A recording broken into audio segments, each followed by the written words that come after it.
Heather, that's Bourne. Green light the asset. Sir, I need more time. We have no time. Are you going to give that order or not? Sir, please. You are too naive to see the truth. There's no bringing in Bourne.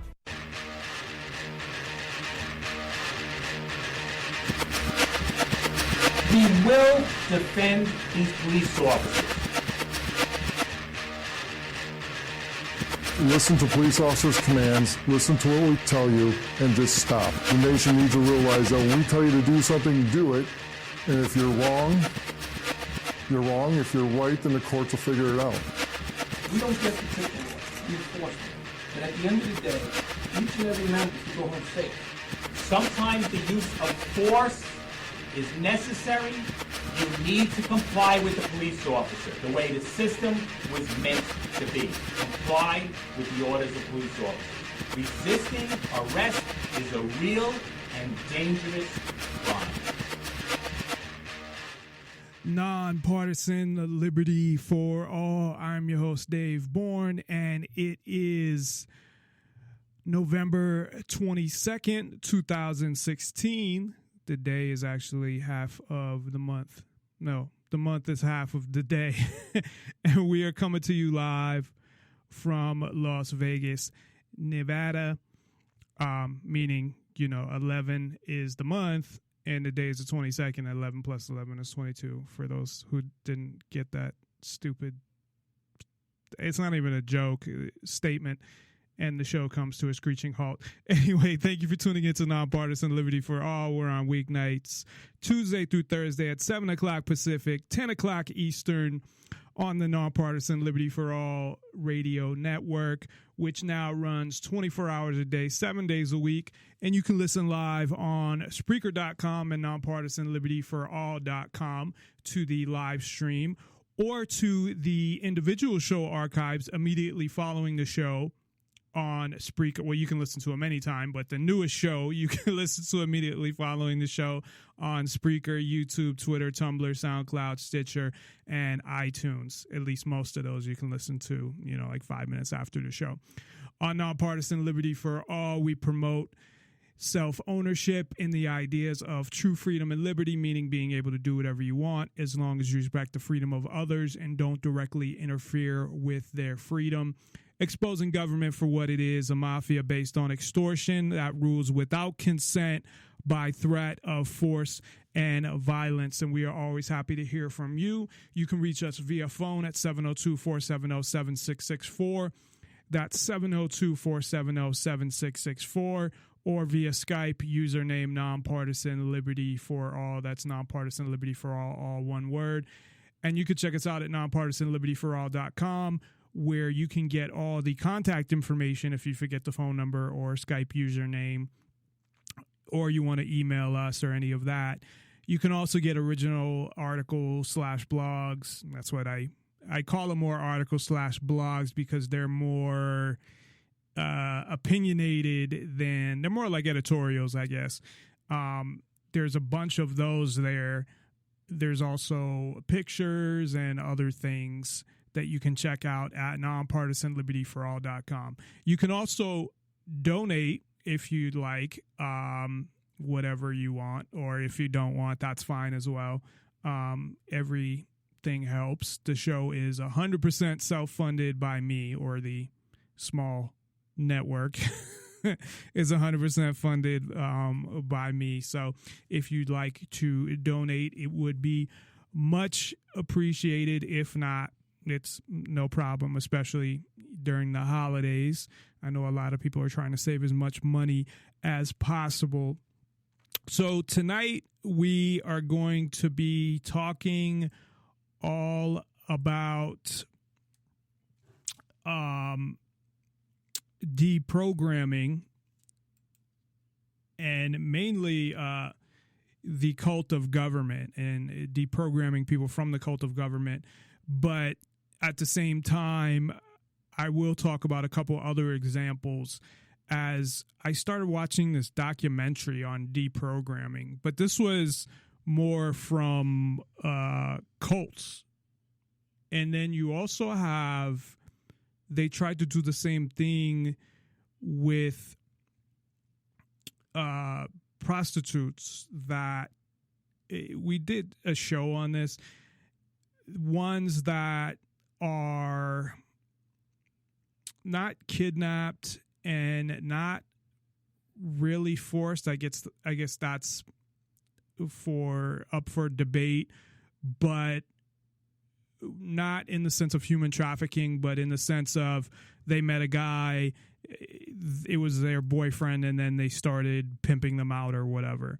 And, you know, I feel kind of on, you know, when it comes to that issue, I have some different views on it, because there's self-responsibility and things like that, and there's the ability to just walk away from something.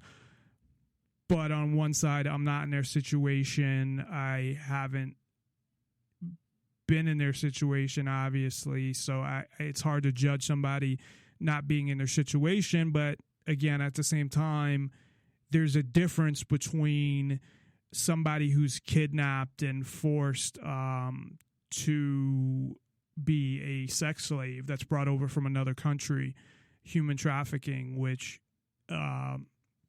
has become more prevalent, although you don't know. And it goes back to the show of putting things in perspective. I mean, the percentage of people, I mean, you know, one is too many, we know that, but I'm just saying, putting things in perspective, that there's a difference between something that's an epidemic and something that's not. Now, there are very few things that are epidemics. The media likes you to think that, you know, everything's dangerous, there's crime everywhere, everyone's selling drugs, everybody's involved in human trafficking and prostitution and all of this shit. Like, it's just rampant, and it's not. They want you to think that because it serves a lot of different people's agendas. Something that I would say is an epidemic is cancer. If you have 2.5 million people dying a year and you have 500,000 of those, which is like what, like a fifth? Is it actually a fifth? Yes. Or heart disease, which is around the same. They're always, you know, 1 and 2. Those are epidemics. There's no doubt. You know, gun violence, when, you know, between 8,000 to 12,000, depending on what year you're looking at, and it's been going down for 20, 30 years, that's not an epidemic. And a lot of those are, you know, gang related or drug related or things like that, which doesn't make it okay. It's just that you don't have to, for the most part, most people don't have to worry about being shot if you're not involved in certain things, is what I'm saying. Although that's not necessarily true, because if you live in certain areas, there have been people that have been hit by stray bullets and things like that. So the area you live in obviously makes a difference as well. But for the most part, it's not something that, yes, you know, again, everybody's life is valuable, but putting things in perspective and looking at a country of 320 million people and, you know, something like 2.5 million people a year dying, they distort the facts of things. Now, that doesn't mean things don't happen. But what happens is you show something on the news a couple times and people think it happens, you know, 10 times a day, and they help to promote that. But anyway, the point was that we'll talk a little about deprogramming. They're actually, I didn't watch the whole documentary, so I'm not going to get too much into it, but there are actual deprogrammers. Like, that's what they do. And technically they kidnap the, well, it's not always women, I guess. In the case of prostitution, it's usually women, but I'm thinking cults as well, because I think that was more with cults. With prostitution, it's more they hire a private detective and find them, and I think it's easier to get them at least into a situation where they can talk to them. But I don't know in that situation that it's more that they feel like there's nowhere to go compared to that they're brainwashed. They I don't know. They try to say that they are, and that's what it is, but they also mention a lot of it is fear, and they think that their family could be in danger or that they could be in danger. And because they're prostitutes and prostitution is illegal, that they're scared to go to the police. Not like the police really help you anyway. But two things about prostitution, just real quick, that I've mentioned before, especially for human trafficking, people that are brought over from other countries. Now, if governments didn't claim ownership of land that I don't know how the U.S. government owns all this land anyway, because essentially based on their actions, they do. They claim to own 80-something% of Nevada, first of all, but they own even your land because you pay them property tax. So how they can say that they own all this land and you need permission from them to enter the country is a whole nother thing. But if there were, let's say, if it was legal to just go where you want and prostitution was legal, it would make it a lot easier for somebody to get out of that life. And I think that's pretty obvious, because if you're especially if you're an immigrant, because not only would you be scared to call for help because you're a prostitute, so you're doing something illegal there, but you're also an illegal immigrant and you're going to get deported. So those girls, it really is like a, it's essentially a kidnapping with them. And how I wouldn't even call it a brainwashing or anything like that. They're tricked and kidnapped. And there's really, it's a real hard situation when it comes to that. But the issue that I'm kind of on the fence about is when you're talking about girls in the U.S. that claim to be stuck in situations where they have to prostitute themselves. And I'm not talking about girls that have no money and they have to prostitute themselves or drug addicts. I'm talking about ones that are with pimps that don't want to be with them, but they feel stuck in that situation. But again, that's not really our focus for tonight. But we'll talk a little about getting out of brainwashed or the what do you call it? The deprogramming. Sorry, I forgot the word there for a minute. And the main focus, of course, is deprogramming people to obey the cult of government, because as far as I'm concerned, they're all brainwashed as well. It's funny, though, because if you could take 100 people that would say that have a certain paradigm or a certain opinion when it comes to government, and they would say that probably, brainwashed to them is different. Just the definition, just like, what's the other word that they always say? Like, sheeple, or people that haven't figured stuff out. There's another word that I'm trying to think of, where, like, say, woken up. So different people define that differently, because I would say that all the Alex Jones fans are asleep and sheeple. And they're even worse because they know all the bad fucking shit that government does. and yet they still want a government.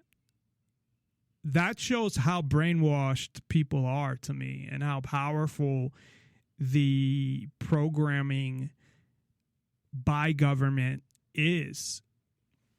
So before we get into that, there's a couple things I want to get into.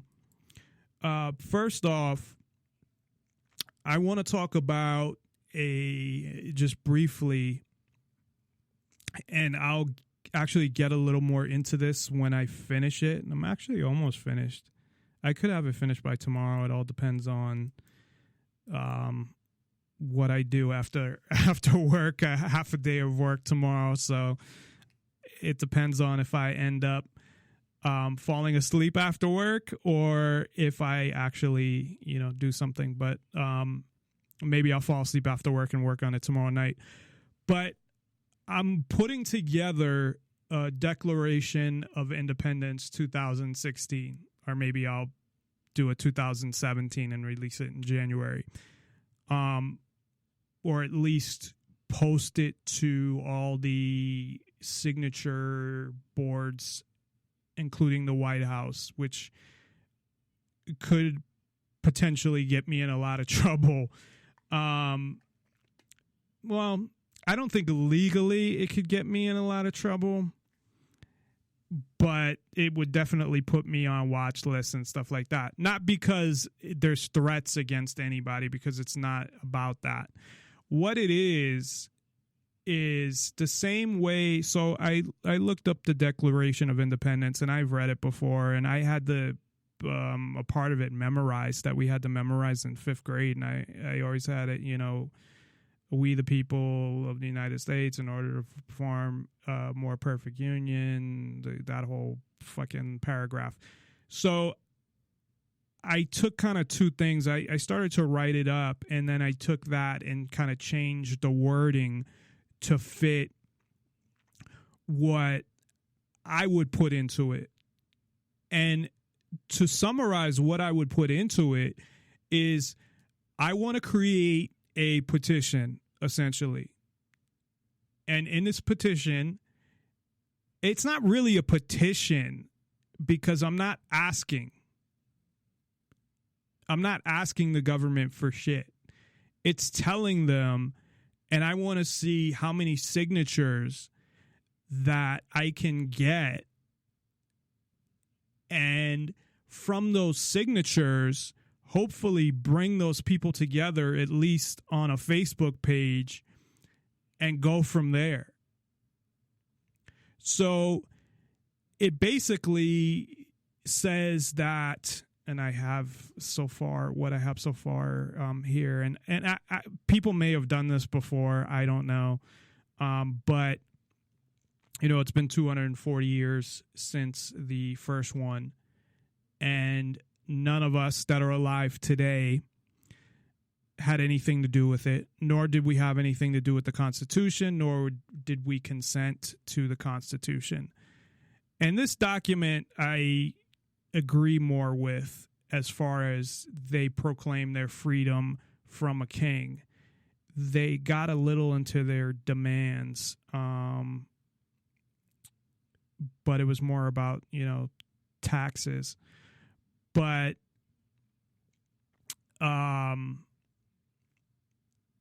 actually, I think it was, and also the laws. So basically what I'm saying is that I don't recognize the authority of the United States government, and that there's a list of things that I refuse to do, and that's obey or comply with any of the laws created by the federal or state government. I do put in there agreeing to follow natural law, or the non-aggression principle, or whatever you want to call it, that agreeing to not, assaulting anybody or their property, or killing them, or rape, or anything like that, unless, in self-defense. Well, of course, rape or stealing their property wouldn't be in self-defense. unless you were just stealing back your property that they stole, but that's not stealing their property. And refusal to pay any forms of extortion, which is taxes, and to reserve the right to protect yourself, to defend yourself against government agents when necessary. So that's what I'm working on writing up and putting out there on any site where you can get signatures. And maybe I'll get none, and I'll just end up getting a call from the FBI, and that's it. But there's nothing, I mean, even though I'm saying that in this and writing it as something that can be used by other people if they agree, that doesn't really mean much, because there's not much that I do in my life normally anyway that would really, violate many of their laws. I mean, if there's nobody there, I'll go through a red light, like shit like that, whatever.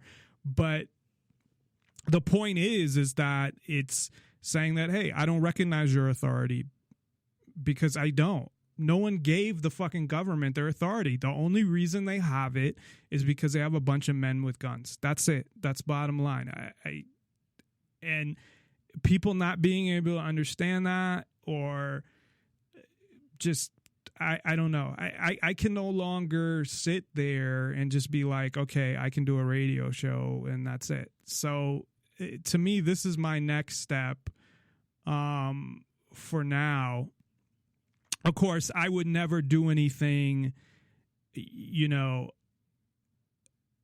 violent or anything like that. And I've talked about that I don't believe in any revolution or takeover of the government. I believe in getting the ideas out there, getting the truth out there, and people not complying, and through non-compliance.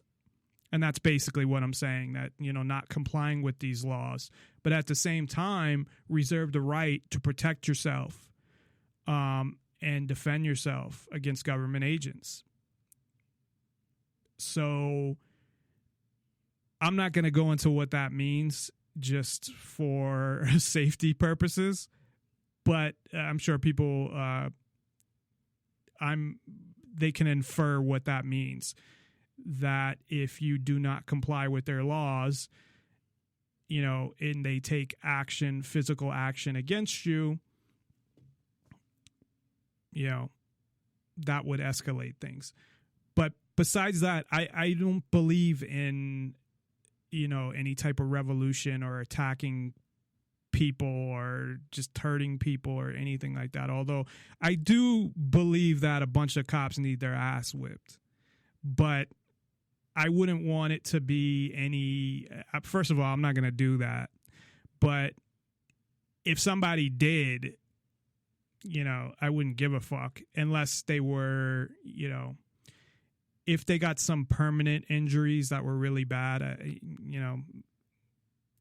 that I might feel bad about that. Well, I wouldn't feel bad, but I'd rather that not happen. I'm just saying, get their ass kicked in like somebody would in a regular fight, and then they're no permanent injury, because they've done it to other people. And I'm sort of one of them. I mean, I didn't get beat up by a cop, but I got injured pretty badly by a cop from throwing me around when I was drunk and a lot skinnier. Not that I'm fat, but I weighed a lot less than I do now. I was like really skinny, especially after they arrested me and I had to sit in jail for like 3 days and not eat anything.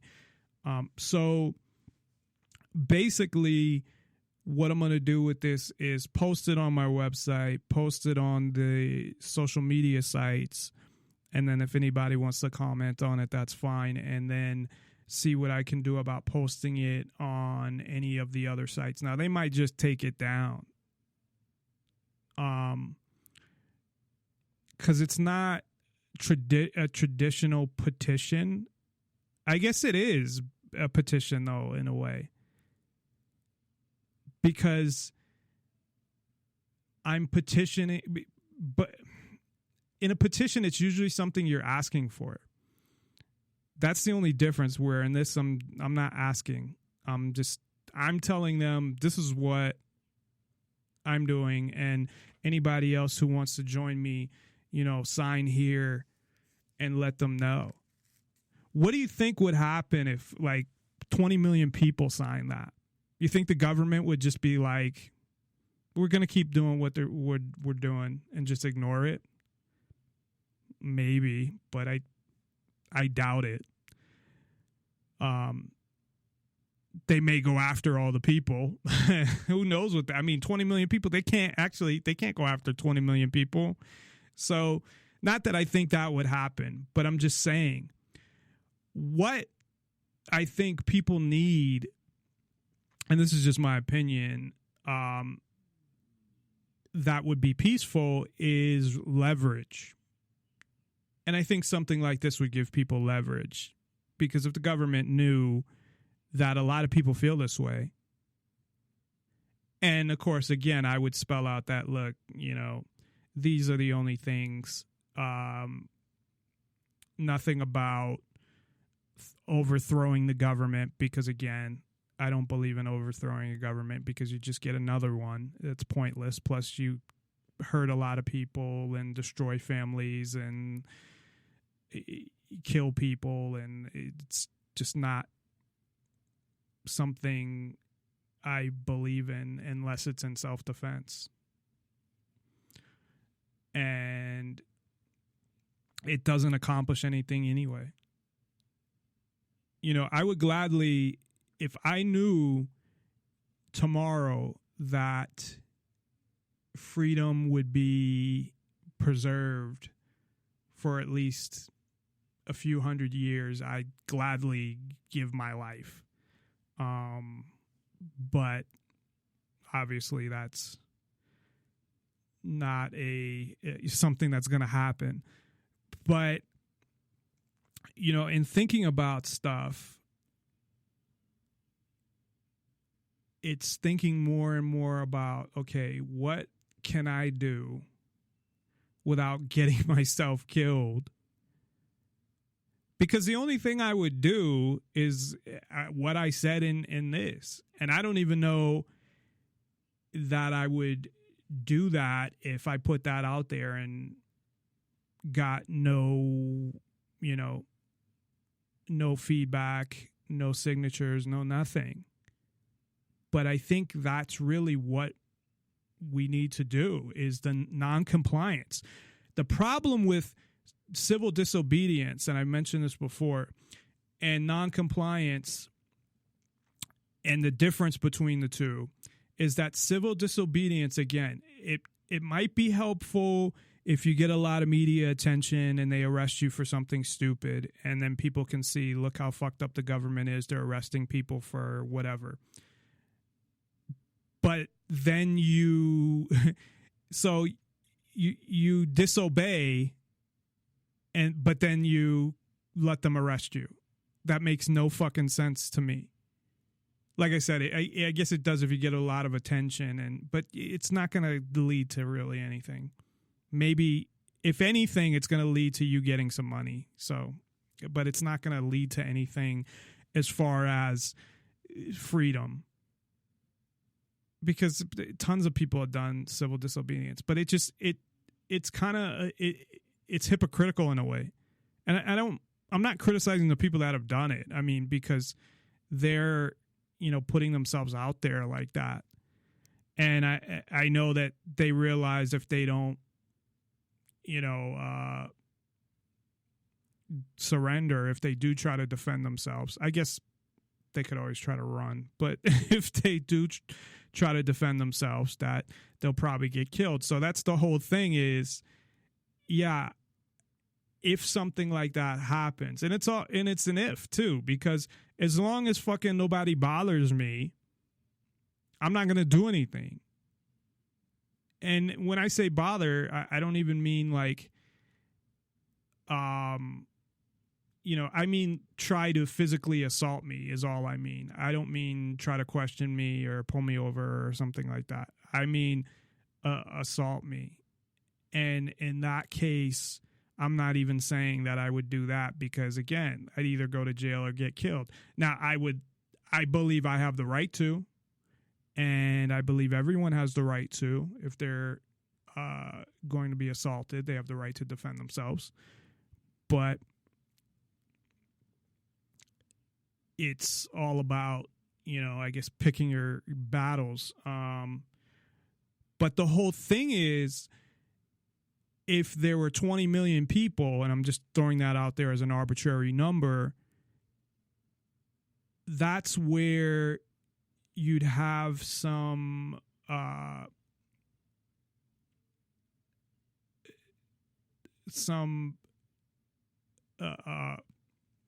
backing or some validity to what you're, not validity, but it would,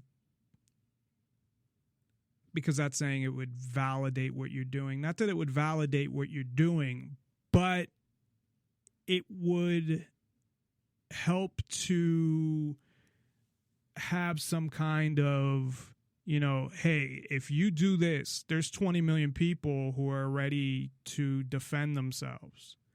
So again, that's where you have that kind of, it's almost protection in a way. It's kind of like guns. Just having guns in your house, not for any other reason than, if a whole city, 50% of the people have guns, the police are less apt to just raid everybody's house. So as a deterrent, it kind of puts things on a more, now it's not going to be anywhere close to even, but on a more even keel. Actually, it puts it in the favor of the people to an extent because there's a lot more people, but not in the sense of the amount of weapons that, of course, the police have and they're so quick to use. So that's the problem in a way, where they're just quick to just shoot everybody. And really, I think the majority of people that want freedom, true freedom, myself included, want to try to do it in a as peaceful as possible manner, and not see anybody get hurt. And I always bring up the example of the Bundy Ranch, what happened there, where nobody got hurt, but they did have to have arms. If they didn't have guns, that the Bureau of Land Management would have done whatever they wanted to do. So the fact that they were armed made a difference. So that's what I'm saying. Ideally, what I'd like to see is if a cop tried to violate somebody's rights and that person had a gun, and this is just a hypothetical example, that the cop would back off, realize they're violating the person's rights, and that would be the end of it, and nobody would get hurt. The problem is that the cops are so quick to shoot you that you would probably still get killed, because they wouldn't take it as, okay, I'm trying to defend myself. I don't want to hurt you. So as long as you stop aggressing, we're fine. So, and I'm saying that from a hypothetical standpoint. But anyway, when it comes to eventually having any type of free society and getting rid of as much government as possible, as I've said over and over again, I think that is the only possible way is non-compliance, and I think people have to start defending themselves.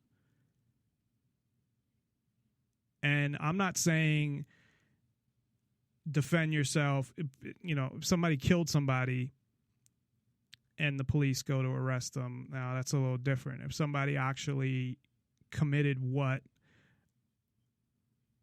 is a crime as far as there's a victim, then that's different. But if police are just harassing you and they physically try to attack you and you're just defending yourself, I think you have the right to defend yourself against government agents, and they don't have the right.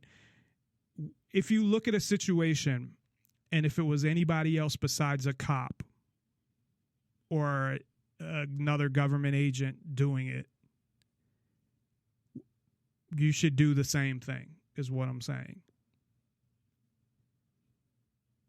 So anyway, I got into a longer conversation about that than I wanted to. And of course, I know saying things like that on the air, which is fucked up, but I don't think anything I said is wrong. I don't think anything I said is threatening to anybody. And I don't think anything I said is even something that people should take negatively. I'm just saying that people should be able to defend themselves. Well, of course, I am saying that, the government doesn't have any authority, which what gives them authority? Again, a bunch of men with guns, and that we have no obligation to give them taxes. We never signed or agreed to anything. We have no obligation to follow any of their laws. The only obligation we have is to respect everyone else's self-ownership. So again, not to physically harm or sexually harm or harm anybody's property. That's it. So that's the basis, a summary of the basis for what I'm trying to put together regarding a second Declaration of Independence. So we'll see where that goes. And if somebody can do something better, hey, I'm all for it. Or has a better idea, or even after I put it out there, I'd like to get comments back and critiques and things like that. There's certain points that I don't believe should be bent at all. And, there's certain ones where I guess as far as how certain things are being said, I'm open. I'm open to listening to anything. So I don't know that it will go anywhere except for me getting into trouble again, not trouble arrested, but trouble just harassed or whatever. So the truth is, though, if anybody who's in the police force or the FBI or any of these, the fucking NSA, if you truly believe in freedom, then you'd fucking agree with me. So that kind of brings us, it's a good segue into deprogramming from the cult of government, because that's one of the reasons why people don't get to this point.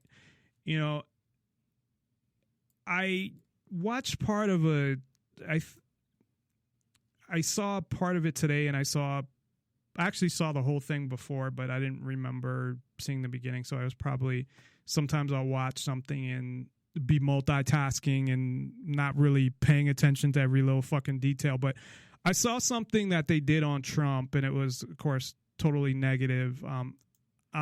As people know, or if you don't know, obviously I'm not a Trump supporter or a Hillary supporter because I don't believe there should be a president. And the whole thing, what was it that came up, and I wrote it down, running the country. Trump made a fucking comment today about, I can run the country while I run my businesses. And hearing somebody even say that, running the country, like you're running, I don't need somebody to run my fucking life. And I don't know when people are going to get this through their heads that we do not need these people. They are worse than any other, well, not any other, because if we had a socialist government or whatever. But I mean, having a government, having a ruling class is worse than any alternative. And there are, so many things we could talk about with that. And maybe I'll do a show about different alternatives and whatnot. But I don't have all the fucking answers neither. And neither did the people that wrote the Constitution. And I bring that up all the time. But they didn't write out every little thing, every scenario. Well, what if this happens? What if that happens? That's what people do, though. But I can look at the government now and look at, well, this did happen, and this did happen, and that did happen, and the Constitution failed, and people don't have this right anymore, or this right, or that one. So which means more? You questioning if something happens that hasn't even happened yet?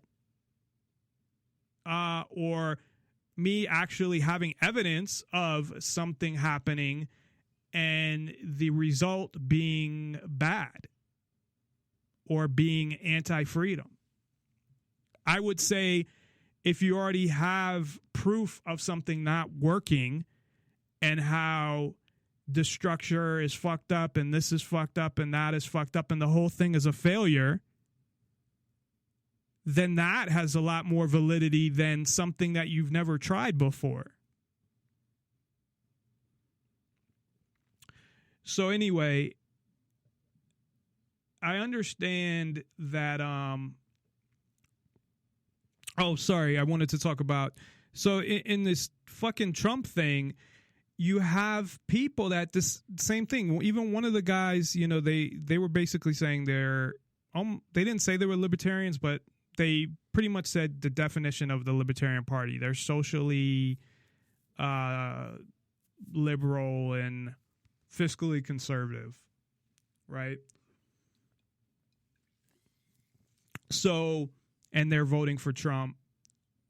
But you have all of these people, and this makes me want to bang my head against the fucking wall. You have all these people that criticize government and say how bad it is and all of this shit. And Alex Jones is always the one who comes to mind because he even said that, there's things that I can't even talk about that are so bad and whatever. And right away, this motherfucker is the first one to be like, we're saved, basically. We got Donald Trump now. He's going to save us. And Trump is already, each week, he's backtracking, and he hasn't even become president. Now, I think the thing with Trump that's going to be dangerous, because I think basically he's going to be more of a Democrat than a Republican. Again, they're both bad, so what's the fucking difference? But it depends on the issue. But I think the one thing that he's going to do is if you criticize him, he's going to fucking go after you. He's done it in his personal life. And he's going to do it as president, and he's going to have the power to do it. He's going to go after fucking newspapers and magazines. And today, I guess he met with the New York Times. I didn't hear the whole story, and he wasn't gonna, and he was talking all the shit about them, and then he did, and then he said they were great. And he's kind of nutty, man. Not kind of. But as I said when I talked about Trump, I said there's nothing to worry about as far as he's controlled. the world will go on the same way, or the country will go on. It will continue to go the direction it was going to go with Hillary, which is more freedoms getting taken away, more government control. They mentioned on one show, and I just caught like part of it, and I guess this is a thing for him that he brings up, the opiate epidemic, which it is not an epidemic if, less than 5% of the fucking population has a problem with it. But of course, they want to probably, totally ban painkillers for people that are actually in pain, and get into all that shit and restart the drug war. Not restart, because it's been going on, but I mean, what's the word? Make it more, go after drugs more, except for marijuana maybe, but the rest of the drugs, and he's already talked about that. But who knows what the fuck he's going to do. But I'm sure when it comes to drugs, it really doesn't matter. They all go after drugs. All politicians. It's like one of those things you don't touch. They don't criticize cops, and they all go after drugs for the most part. Maybe you'll get an exception here or there. You got a couple to, talk about legalizing cannabis, but nothing else. So, you'll have a drug war that will be, there'll be a higher budget, probably more manpower, all of that shit. Maybe they'll even, add things or up things on the schedules or ban them totally. So, and opium's the thing they want to go after. So, I don't know. Which is an issue that they caused in the first place. So, anyway. And it's also an issue of freedom and self-ownership. We need to get permission, like little kids, like a hall pass, where we need a doctor to write a fucking prescription. It's ridiculous. It really is. Oh, but the doctor, he's been trained and he went to school. Basically, a doctor's like a gatekeeper for the government. Okay, that's what it is. I don't fault all doctors, because a lot of them became doctors because they want to help people. They're just caught up in a bureaucracy, and they're worried about their own fucking jobs and getting charged with shit just for prescribing people certain things. So I totally understand that, but it's crazy the way that this country probably handles drugs worse than, I don't want to say any other country, because some countries will kill you, but it's up there, because the difference is you can't pay the police off like you can in some of these third world countries that will kill you over drugs. You can't get out of things. I mean, it's, if you're a big time drug dealer, you can, but if you're just somebody using or whatever, and you can't pay the cops off like $100 to, I don't know. I never tried that because I'm not a drug user, but or been caught with drugs, but no, I mean, pretty much like I talked about when I was younger, I tried marijuana, and I've had issues with pain, so I've had prescription medication before, but that's it. So anyway,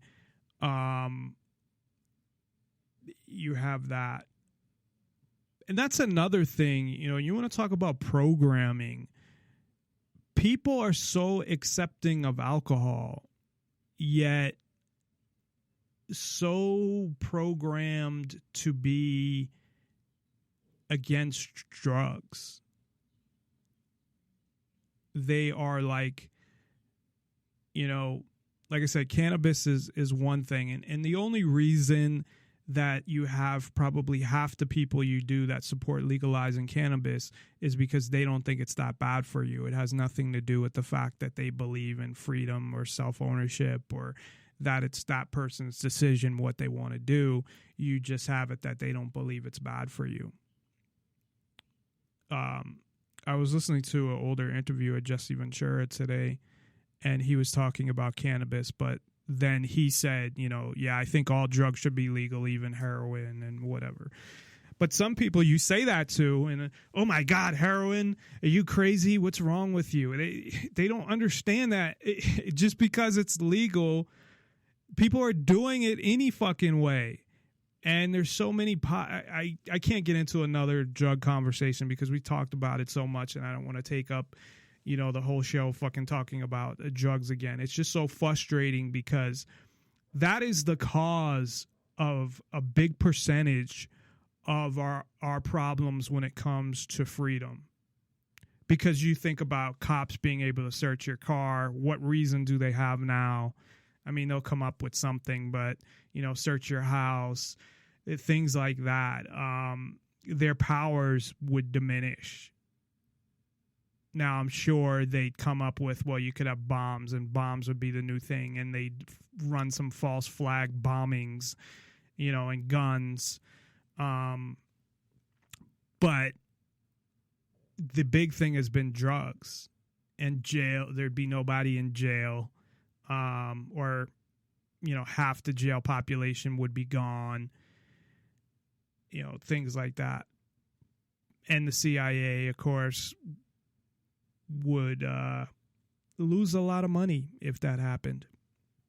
So anyway, this whole programming of people and how they can't see through it. It's not even that they can't see through things. It starts at the beginning where you have a lot of people that just don't give a fuck and don't even want to listen and don't have an open mind. And being somebody who always grew up independent minded and questioned everything, I cannot relate to that at all.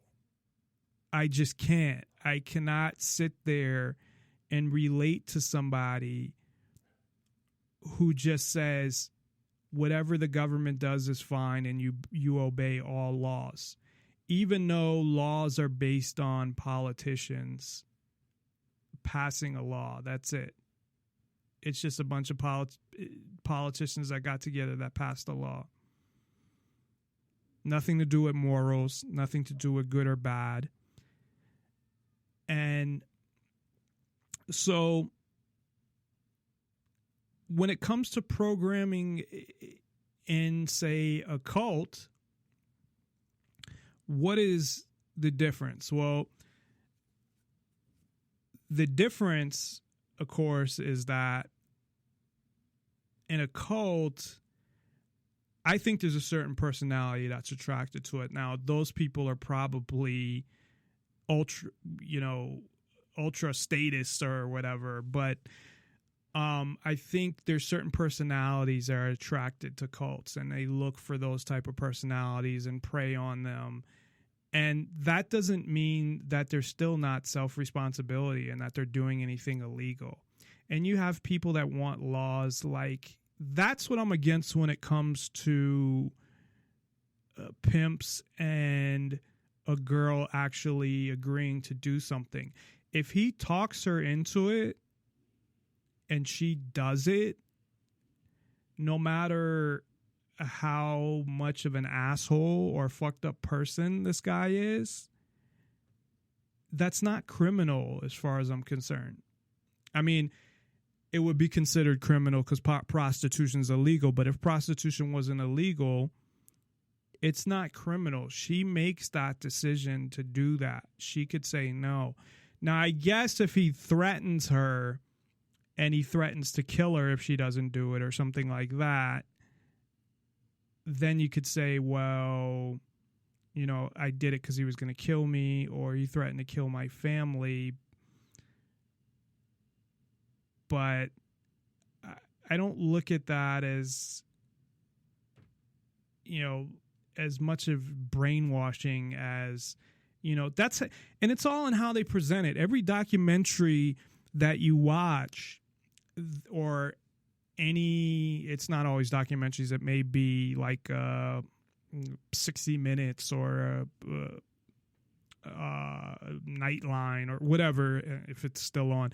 But any news show or whatever, they're always looked at now or presented as the victims.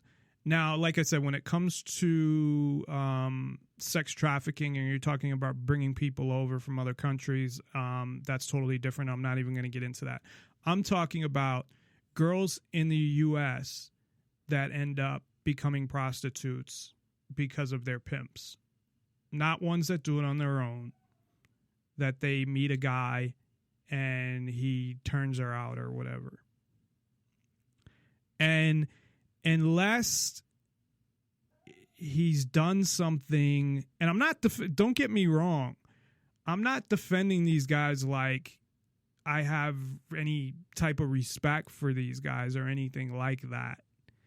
You know, and I think back, and as much as I love hip hop and I grew up with it and I did a CD, nothing that anybody heard. I just did, 4-track. Actually, it was on a tape, and then I eventually put it on a CD and put it from the CD to, I created MP3 files. But my point being that,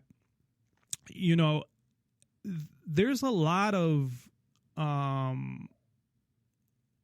rap music, and I think a Too Short right away, where he calls himself a pimp. And I don't know if he was a pimp in real life. Maybe he was before he became a rapper.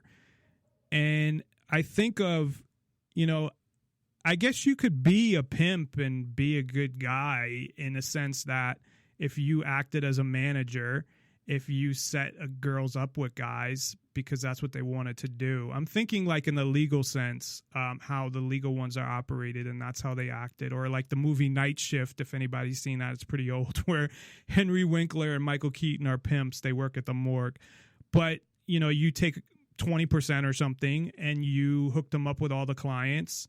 And if they don't want to do it, they don't have to do it. And you don't ever put your hands on them and you don't force them. And, it is what it is. And if they quit, then they quit and it's done with. You don't try to talk them into staying. You don't whatever. It's like a job like they have at the ranches. If anybody's seen the documentary at the Bunny Ranch.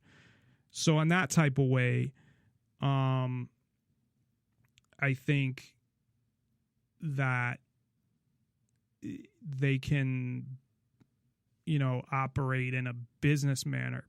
But, the rappers that were talking about pimps, we're talking about beating women and fucking.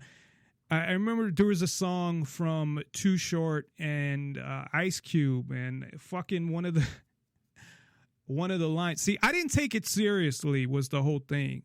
Because even when I was younger, I had nothing but respect for women. I would never put my hands on a woman. I've been hit by women before. I didn't do anything.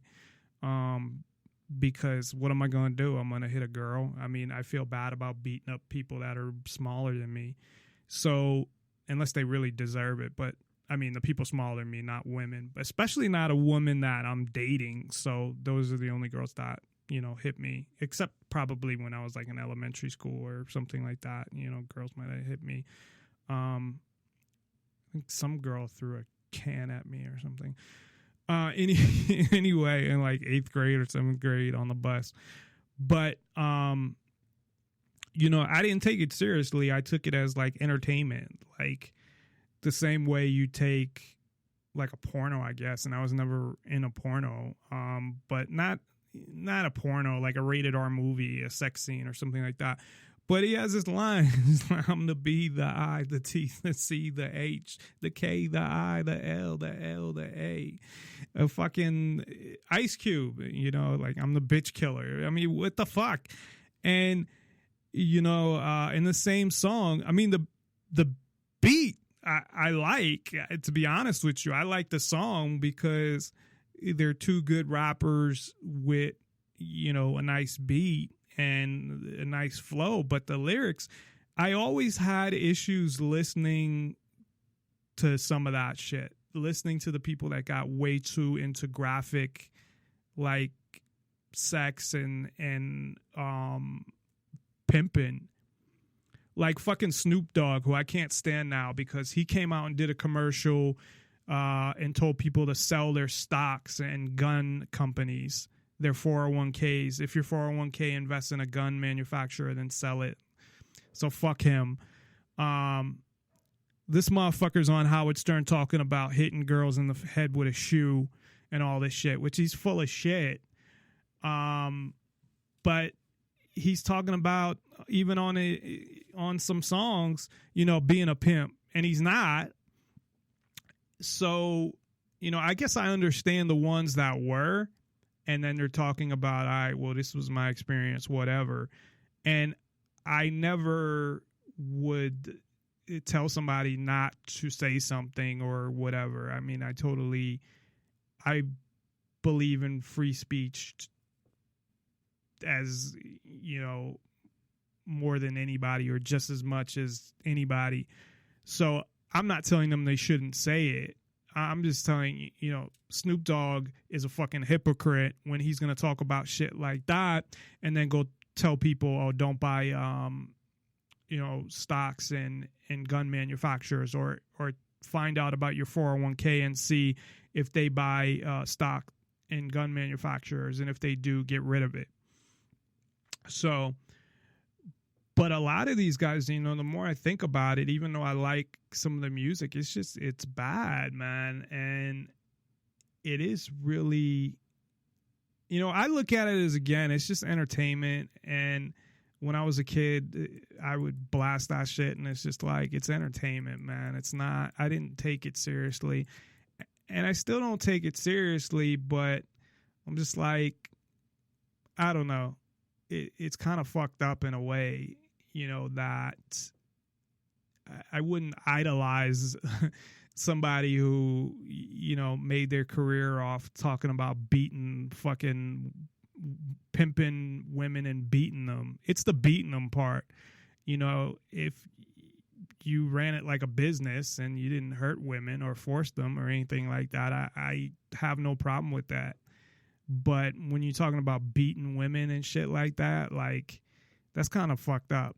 Now, they have the right to do it, and it is just music, and it is just entertainment, you know. It's like in a movie. So you got to think about that aspect of it, too. But the Snoop Dogg thing really fucking pisses me off because of the anti-gun, and he did some other anti-gun song, so fuck him. Anyway, and I had played the commercial on a show I did. So anyway, he fucking had one good album, and then his skills totally deteriorated. I mean, he had good songs after that, but pretty much only if Dr. Dre produced them. If he had a good producer, he'd have a good song. If he didn't, the song wouldn't be all that good. Like Timberland produced a couple songs that were good as well. So his flow just or his writing or whatever, I don't know. You could see a difference. I could actually go through and fucking, you know, point out the change in his flow and whatever. But this is not a hip hop show.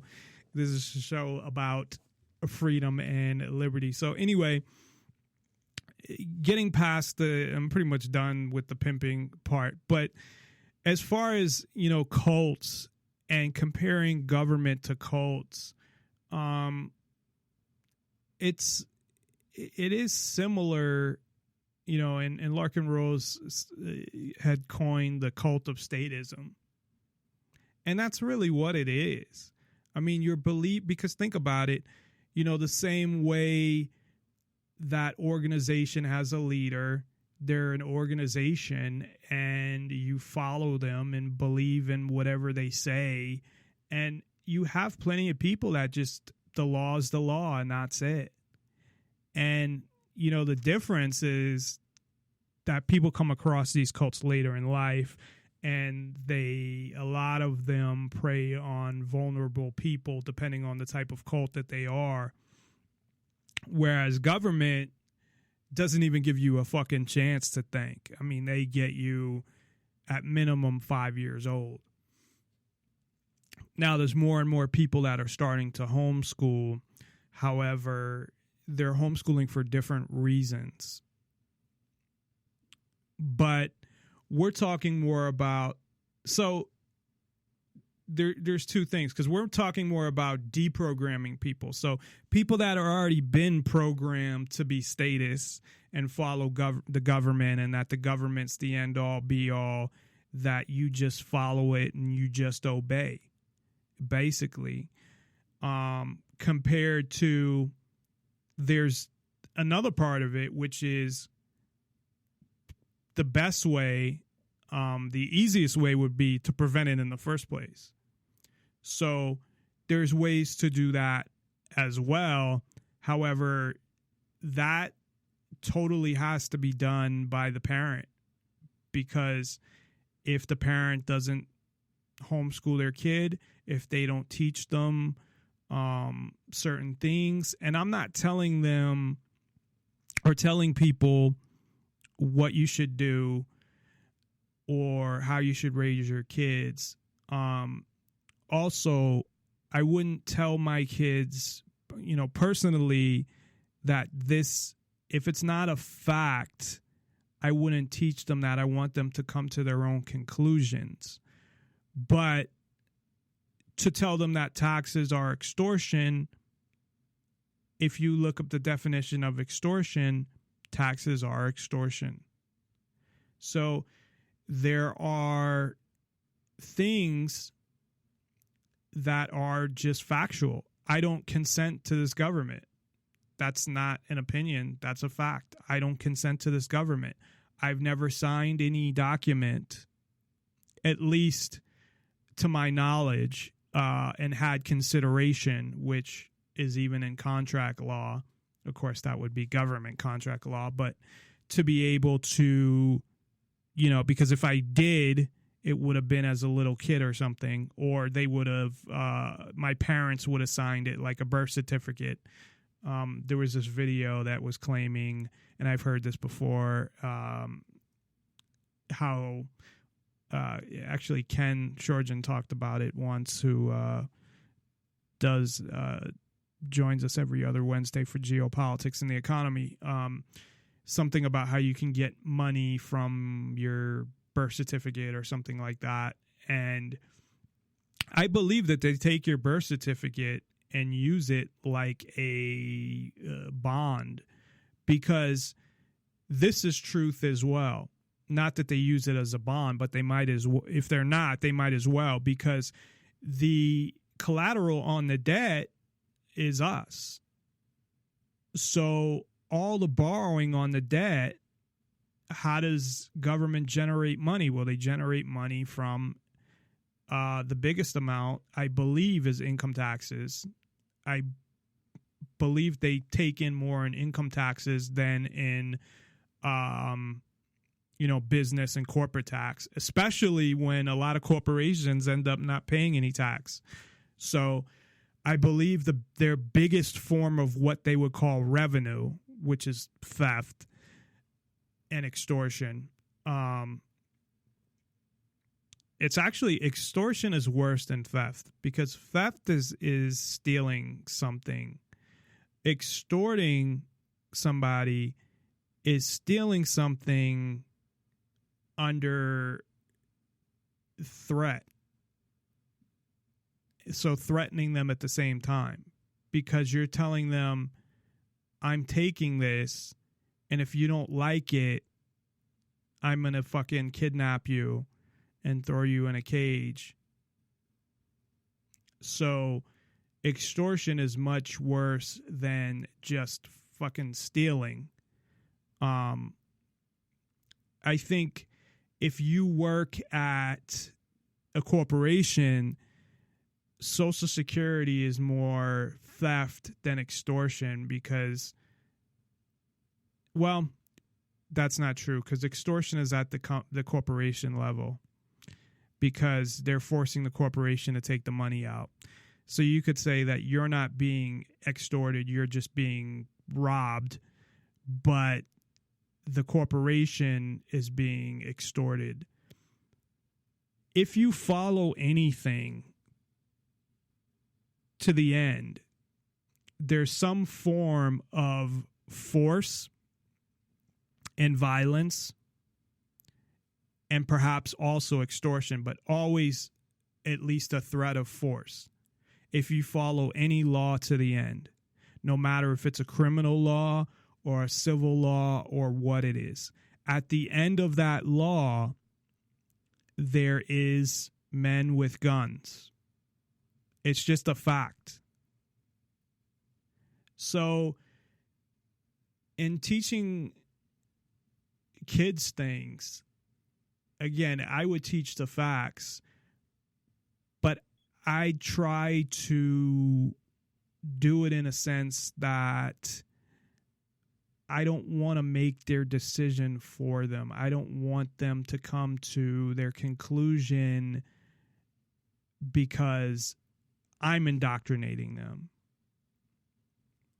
So I would be very careful of how I told them things when it came to government. Now, like I said, there are some things that facts are facts. And I don't think there's anything wrong with telling them facts. Now, as far as should there be a government or should there not be a government, that's up to them to decide. That's something that, based on all the information that they get and the facts, that it's their decision to come to whatever conclusion that they come to. And of course, I would hope that they come to the same conclusion that I do, but I wouldn't want them to get there because I indoctrinated them in a different way, because then I'm no better than the government. So anyway, we're going to take a break. Got some clips to play. When we come back, we'll get back into deprogramming and continue on the ways to not to stop the programming from the beginning or at some point, because the further along you get, I think the harder it is. But there's nothing wrong with, it's better to stop early if you can than just let somebody just go on. Meaning, like, if you have a kid who's gone to public school or gone to even private school, I don't know what they're teaching in private school. That would have to be something I'd have to research. I know they're not teaching Common Core as far as I know, but I know that's been talked about because the tests for college and things like that are all going to be based on the public school curriculum, and you may have trouble if you come from a private school. But the whole thing about private schools is the structure is the same. So the classroom setting with a certain amount of kids, all the same age or in the same grade, and all of that whole thing, which, again, I don't believe that kids should be in a classroom all day. I mean, if you want to pay for a private school to babysit, then that's fine. But in a classroom all day with other kids. And I think that based on the fact that you're only going to learn negative behavior, to be honest. Not that I think that kids should be kept away from other kids. I don't. I think outside of school, they should definitely, socialize with other kids and things like that. But they shouldn't be forced to be in a classroom with kids. And that's what breeds bullying and things like that. And of course, they want to pass all these bullying laws, which is a whole nother thing, and put kids in jail for, when I was a kid, I was picked on whatever. But if somebody's picked on and they kill themselves, which is very sad and it has happened, the person who picked on them is not responsible for them killing themselves. Plenty of kids get picked on and bullied and don't kill themselves. I don't think that they're responsible for any of it, to be honest. I think they're an asshole, and that, you know, the kid, so you can't do this anymore neither, that the kid should just come to school. If the kid's a lot bigger than them, you know, get something in your hand that's metal and fucking clock them in the face. Not to do anything that would permanently damage them, but, you know, something that would knock them out. So you can't do that anymore neither. You can't stand up for yourself because there's police in the schools and they'll arrest you. So another reason not to have your kids even in any school period.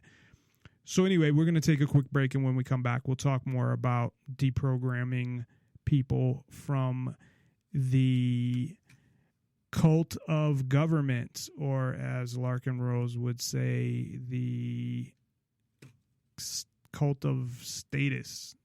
Is that what he says? Cult of status? Statism. Cult of statism.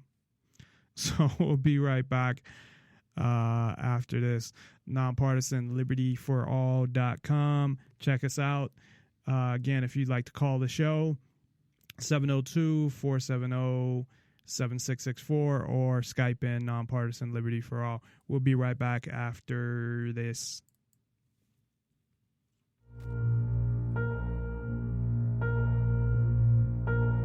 Conscious manipulation as reception of media, television, and radio, the use of subliminal and subconscious manipulation, as well as predictive programming, has been used against the masses. As Jim Morrison said, those who control the media control the mind. It is utilized against us via movies, music, commercials, you name it. The use of predictive programming will be the focus in this video in relation to what is currently taking place in our world today and what could potentially occur in the near future. In history, predictive programming has been used for countless events, from celebrity deaths to false flag terrorism and PSYOP events, such as the 7/7 London bombings, Boston bombings, 9/11, etc.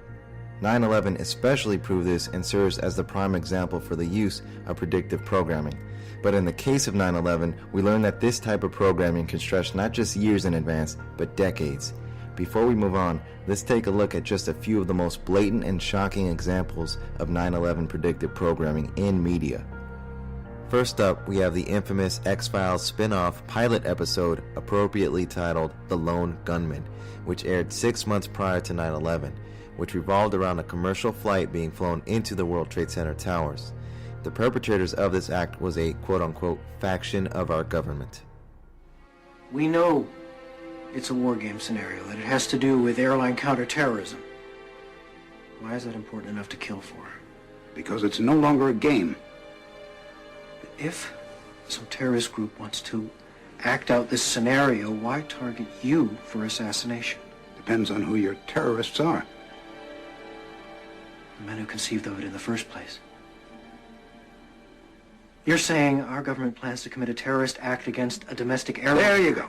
Indicting the entire government as usual. It's a faction. A small faction. For what possible gain? The Cold War's over, John. But with no clear enemy to stockpile against, the arms market's flat. You said they intend to bring this down in the middle of New York City? What if there is no bomb? Well, how are they going to bring it down? We're going to crash the plane into the World Trade Center.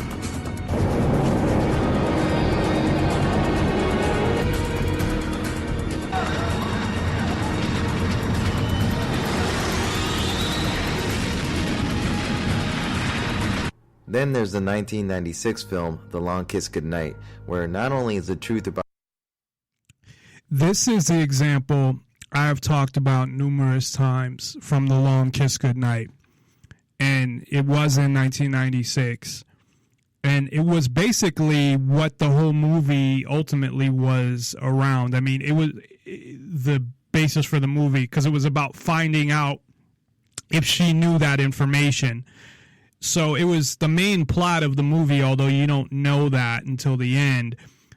because she's trying to recover her memory. It's Gina Davis and Samuel L. Jackson, and she hit her head 7 years before, and then somebody found her, and she became a housewife and whatever, and she started remembering things after getting in a car accident, and that's what they wanted to find out, if she still knew about their plan or whatever, from what I recall, at least. About the 1993 World Trade Center bombing is revealed, but they even lay out who will be blamed for 9/11. 1993. World Trade Center bombing, remember? During the trial, when the bombers claimed the CIA had advanced knowledge. The diplomat issued the terrorist visa to CIA. It's not unthinkable they paved the way for the bombing. To justify a budget increase. You're telling me that you're going to fake some terrorist thing just to scare some money out of Congress? Well, unfortunately, Mr. Hennessy, I've no idea how to fake killing 4,000 people. So we're just going to have to do it for real. Oh, blame it on the Muslims, naturally. Oh, blame it on the Muslims, naturally. Next, there's the world of wrestling. Wrestling was and is highly connected to Freemasonry and the occult and these hidden powers. And Vince McMahon has always been a highly connected pawn. Nothing more, nothing less. When you just look at who was involved with the world of wrestling, it's not difficult to see why there was so much symbolism used and how it was used to brainwash the masses. What's funny is Donald Trump is in this video walking with Vince McMahon, and this was posted at earliest in December of 2015. It may have even been posted originally, because this may be a repost prior to that, or made prior to that, just so everybody knows. I'm trying to think of, I guess he would have been in the race already, but nobody would have thought, at that point, I'm trying to think back to December 2015, where he was at in the race. But again, it could have been a repost, but it was at least before he had gotten a nomination. Especially when you realize the infamous elite globalist and media mogul kingpin Ted Turner, who founded networks such as CNN, TBS, TNT, founded the WCW, World Championship Wrestling. This is the same man who openly admits we need a new world order, with the population reduced by 95% and ran by a global centralized police under the United Nations. Turner states, quote, "A total world population of 250 to 300 million people, a 95% decline from present levels, would be ideal," end quote. Wrestling is something the elite absolutely love, because the irony is it reflects the dog and pony show and illusion of the political system of our reality. Scripted, premeditated, bread, and circus. Everyone involved in the show of wrestling were given their names, handed their scripts, and did what they were told. Ted, what do you think America's place in the New World Order should be? It's always been seen as the global policeman. But as you said before, it's hard to see with all these military conflicts where the winner and loser lies. What should America be doing I think globally? The global policeman should be the United Nations. Is it any wonder why he brazenly named his little WCW faction New World Order? Looking back now, you can see the extent of the programming that took place. Then, there's the two tag teams who headed against each other. And professional wrestling had a huge part when it comes to 9/11 and predictive programming. And taking a look at Donald Trump alongside the owner of WWE, Vince McMahon, all these elite are connected in some way or fashion. This is an event that took place on Saturday Night Live's main event from 1989. We're going to have one whale of a main event right here after this commercial message. Twin Towers. Take it, Mean Gene. With me at this time, the Slickster, Akeem, the African Dream, and a big boss man. Gentlemen, is this the match you wanted all along, or are you going to continue your terrorist attack? Three people working as one, with one goal in mind, to defeat. Or should I say demolish the Twin Towers? Hulk Hogan, you talked about the triangle of love. Jesse Ventura says there's a problem. Explain. Well, you know, Mean Gene, you get right to the heart of the matter with that question, brother. It's the love, man, that's going to supercharge the mega powers and tear down the Twin Towers. Until the Twin Towers come crumbling down. Oh, yeah, right. You want to know how powerful the mega powers are? Brother. Oh, yeah. Everybody knows that the Twin Towers are big, strong, high buildings, yeah. Larger than any buildings in New York City. These guys are big and bad. I'm telling you something right now. They may be earthquake-proof. They may be typhoon-proof. They may be tidal wave-proof. But Twin Towers, it's going to be like a fault line going right through their foundation.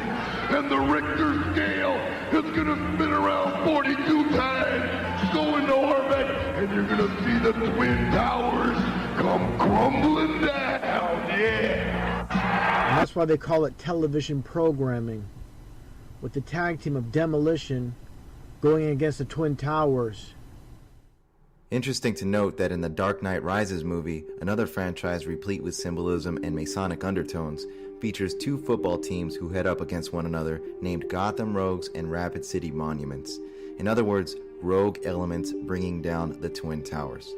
And in the crowd, there's a man with a sign that says, "Demolish the Monuments," eerily similar to the wrestling sign. And although this took place obviously after 9/11, it's a testament to the programming regarding 9/11. And last but not least, there's the shocking Simpsons episode that aired in September of 1997 called The City of New York vs. Homer Simpson, which featured the infamous and creepy 9/11 scene as Lisa Simpson holds up the 9/11 magazine, the camera zooms in, then Bart Simpson waves a wad of cash in front of it. Oh, I'd love to see New York. We could all go with the bus company's special super sitter fare. $9? This one's on me.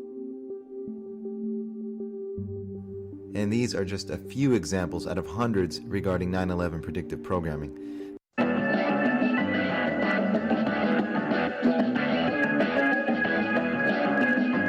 How can you tell if a politician's lying? If he's moving his mouth. That goes for all politicians, no matter what side of the aisle or what part of the planet they come from. Our politicians' speeches are carefully crafted BS. And recently, NPR did a story on that crafting that everyone needs to think about when they see a politician at a podium. For the piece, NPR references Jon Favreau, who used to write speeches for President Obama, and Mary Kate Carey, who used to write speeches for George H.W. Bush. The story focuses on cadence, rhythm of speech, and both speechwriters openly admit they craft every beat in a president's speech. For instance, remember this one-hit wonder from Obama? They said this day would never come. Favreau says he and his speechwriting team knew they wanted 8 little beats. They approach it like a song, with rhythm being of utmost importance. Next line, they said our sights were set too high. Same thing. Favreau admits this rhythm is intentionally used to sweep people up emotionally, just as a song would. Same thing for Carey, Bush's speechwriter, who says she remembers actually putting markings in the text to help Bush remember the tempo he was supposed to use. She says she would mark up his speeches with backslashes, arrows up and down, things like that, to remind Bush when to speed up or when to slow down. In the NPR story, composer Rob Kappelow discusses how rhythm can actually create community. Think about people blindly chanting at a football game or at a political rally. Kappelow says that for that moment, we stop being ourselves. He says he thinks we're all looking for that opportunity to become part of a we, because it just feels good to be part of a powerful group. It's just part of our nature. And linguist John McWhorter says we have a primal urge to get into the groove of rhythm. That's what makes music so powerful and soul-feeding. It's also what makes our politicians' speeches so powerful and dangerous. Our politicians and their writers are intentionally lulling us into submission with rhythm, one of our most sacred human aspects. That offends me as an individual, as a lover of music, and as someone who would prefer that our representatives not try to brainwash her. So right now, with all the crap that's going on in the world and all of our politicians worming up to microphones, try to spot the rhythm they're using to brainwash you. Then maybe consider marching to a different drum beat altogether. Tonight, let's talk about that by following me on Twitter @TheResident.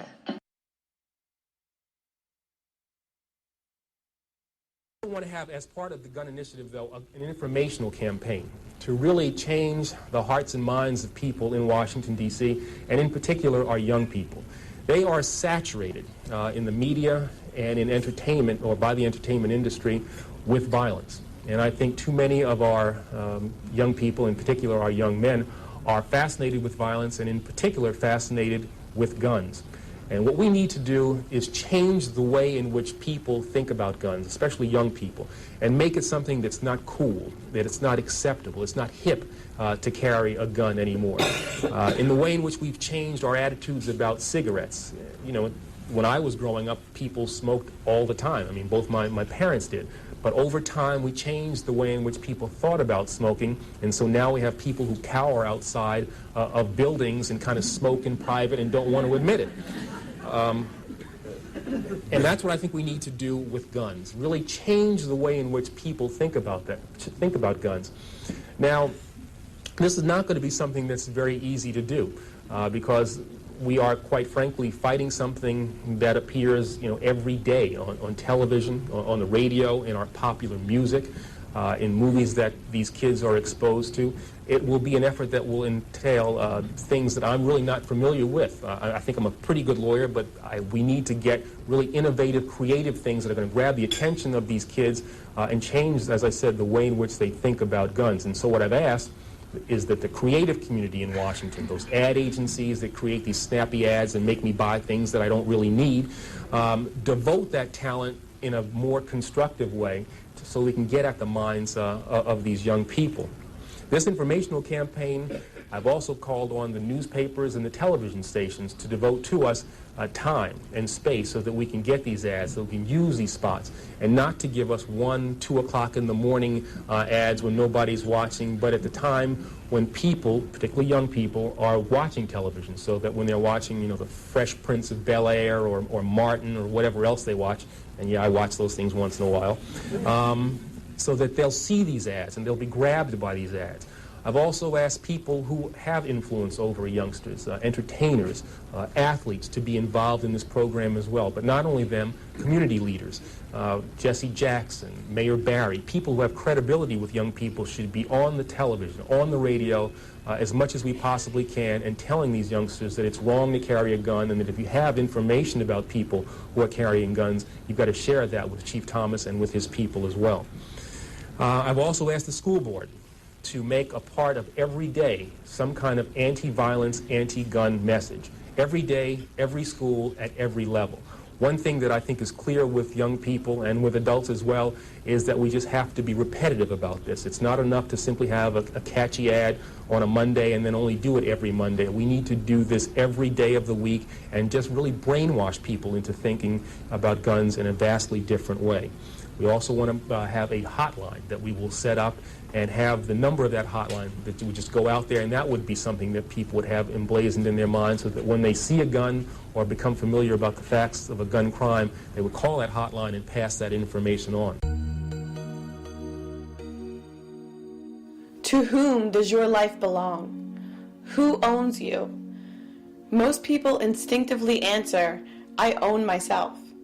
But most people don't actually believe that. What does it mean to own something? It means that you and you alone have the right to decide what is done with that thing. What is yours you can use, you can trade, you can give away, you can destroy. So what does it mean to say you own yourself? It means that you and you alone have the right to decide what is done with your body and your mind, with your time and your energy. If someone else had the right to decide what is done with your body and your mind, your time and your energy, then he would be your owner and you would be his slave. So, are you anyone's slave? Do you pay taxes? Do you feel obligated to obey whatever the politicians decide to call law? Do you imagine that someone else has the right to control you, to rule you? Do you vote? In every political election, you are asked to decide who you want owning you, but owning yourself is never one of the options offered. The only choice you are given is the choice of which politicians will coerce and control you by way of so-called regulation and legislation, and confiscate what you produce by way of taxation. Whoever wins, you will be extorted and dominated. When you vote, whether you win or not, you are accepting that someone else has the right to rule you. You are conceding the state's authority over you. You are agreeing that you are going to be someone's slave, with the only question being which political master will own you. If you believe that you have an obligation to pay taxes, if you concede that it is up to someone else to decide how much of your earnings they will let you keep, then you are their slave. If you own yourself, you don't need the permission of anyone, any individual, any group, any collective, any country, any legislature, to run your own life, make your own choices, and keep the fruits of your own labor. As long as the politicians see you voting, petitioning, protesting, and campaigning, begging for tax cuts, whining for different legislation, as long as they see you timidly obeying whatever commands they issue while begging them to change their so-called laws, then they know that they own you in mind and body. Writing or calling your congressman merely tells him that you still think he's important, that you still view him and his fellow parasites as authority, and that you still think it's his choice whether to let you be free or not. As long as you play their games and legitimize their system, obeying their so-called laws and paying their so-called taxes, acting as if they are your rightful lords and masters, the tyrants know they have nothing to fear.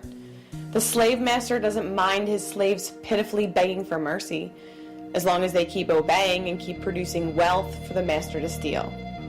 Those in power aren't worried about elections or petitions. What they do fear is that one day their victims will realize the truth, will stop believing in the divine right of politicians, will stop calling liars and crooks lawmakers, will stop calling the tyrants, mercenaries, law enforcers, will stop believing that anyone has the right to rule them, will stop imagining authority where there is none, will realize that they own themselves, and will stop bowing to the parasitical, anti-human beast called government. If you own your time and effort, and the fruits of your labor, then stop asking nicely to be allowed to keep it. If you own yourself, then stop asking nicely for legislative permission to run your own life. If you actually believe in unalienable rights and individual liberty and freedom, then stop asking nicely for the sociopathic parasites to let you be free. For humanity to be free, people need to stop thinking, talking, and acting like slaves. Stop bowing to megalomaniacs. Stop paying tribute to sociopaths. Stop obeying political parasites. If you truly understand that you own yourself, then start acting like it. Are you looking for a podcast that talks about life, the universe, and everything? Listen in to the Illumination Hour, Monday nights, 10 p.m. Eastern, 7 p.m. Pacific. Listen live at Spreaker.com or NonPartisanLibertyForall.com. We're also on SoundCloud, Spreaker, Twitter, Tumblr, YouTube, and iTunes. The Illumination Hour, brought to you by Nonpartisan Liberty for All Media and Radio Network. And your host, Ellen Stallone. Because a spark can illuminate the world.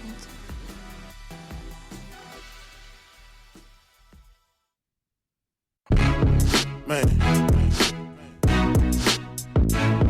Motherfucker, just follow the nigga. That's real. Nonpartisan Liberty for All, and we are back. Hopefully you listen to the clips during the break. When I take breaks, I currently don't have any commercials, except, I played the commercial for Ellen's show, The Illumination Hour, which is a show on our network. But besides advertising other shows on the network, I don't have any paid, not paid because they would be paying me, sponsors that pay me to run commercials or anything like that. So what I do during the breaks is actually play clips that are usually relevant to the topic that we are talking about. And there was, for people who didn't hear it, but there was a clip on predictive programming. And it's something I never really thought about from the standpoint that he put it. So he basically put it that, predictive programming, at least the way I took it, other people may have taken it in a different way, is that it, showing these things over and over again, it kind of getting you accustomed or ready for them subconsciously in some way. I've noticed that a lot of these things, of course, after the fact, have happened that you see in movies. And I know Hollywood is very connected to the government agencies. And basically the FBI has been involved in Hollywood since I think they had an office in the 1920s. I did a show on that as well. And they had CIA agents as interns. Supposedly Anderson Cooper was a CIA intern. Whether that's true or not. Supposedly it's proven, but I've read about it, but from multiple sources, but I can't say 100% that I believe that, although I wouldn't be surprised if that's the case. So, which most likely it is. But if it wasn't him, there are plenty of others. So I don't think that most people that know anything that's going on would debate that the government has some control over the media. Now, I believe they run the media, and I'm talking about, of course, I call it government media, but I'm not talking about the internet and a lot of the independent sites, although who knows if they've gotten into those. A lot of what happens is the independent sites get bought up by bigger sites and we end up hearing about it. So then their credibility kind of goes away. But the majority of TV, newspapers, I don't know that there's a lot of news magazines left.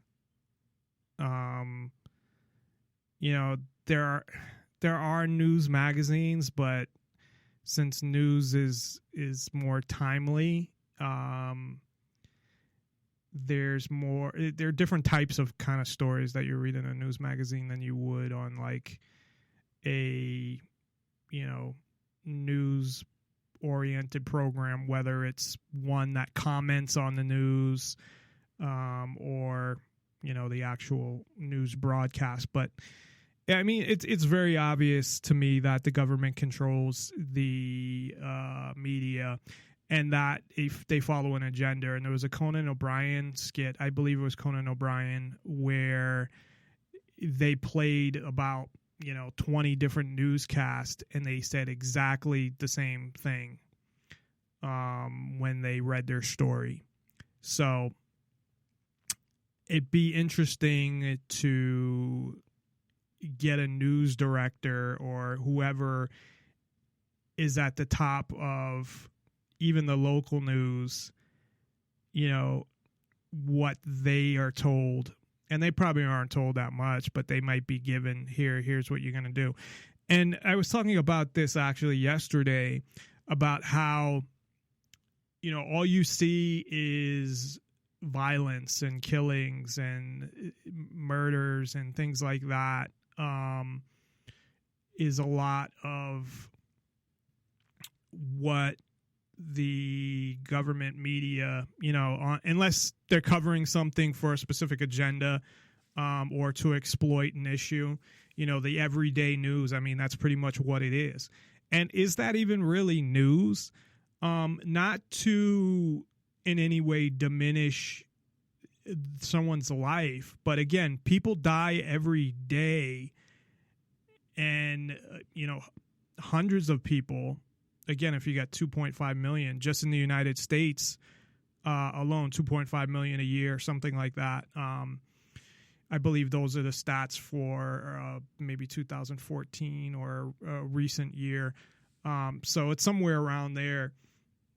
But I mean, they want you to think that this happens all the time. Just like I mentioned earlier, the same thing, that they don't put things in perspective, that they want to, and especially they want to scare you, because they want you to feel, government wants you to feel like you need them, that you need their protection, you need the police, you need this, you need that. The world's a dangerous place, although they contradict themselves because they show how dangerous it is, and then they say, well, but you don't need a gun or anything. Of course, their main reasons to take away guns and go after rifles instead of handguns, which kill a lot more people, is because if there was ever any type of war against the government or any type of battle against the government, it'd be a lot easier for people to fight back with rifles than handguns. So that's what I believe. Somebody had brought that up to me. It wasn't something I thought of on my own, and I thought about that, and it makes a lot of sense, because the majority of people that are killed by guns are killed by handguns, not AR-15s or AK-47s or any of those guns. So they just look scary, really, to politicians who know nothing about guns, which is fucked up. I mean, you have people writing bills that know nothing about guns. Or if they do, it's very limited. I remember there was a Colorado senator, or they were in the Colorado legislature. It was a woman. She thought when you used up a magazine, and she called it a clip instead of a magazine, that you couldn't use it again. Because she made a comment like, oh, well, at least, they'll run out. Because I think they, at the time, either they were trying to pass a bill or they did pass a bill that you can't sell magazines that can carry more than a certain amount of bullets. So they're like, well, at least for the old ones, they'll use them all up. That she didn't realize that, no, magazines are reusable.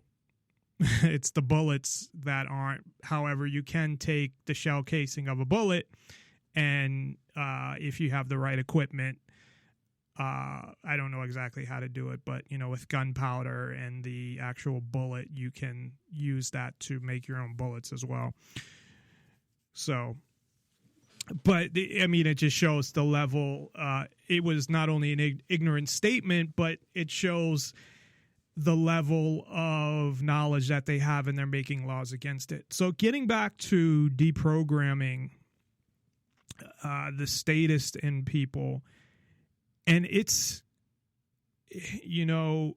thinking about it, really what my goal is, I think, more than, I guess I have a bunch of goals, but it's more the people that they know there's something wrong with government, they know they're corrupt, but they still want it.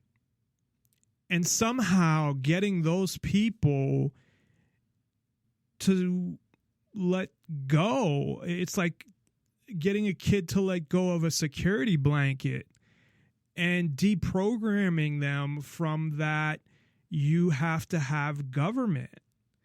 And there's nothing that government can do that people on their own can't organize.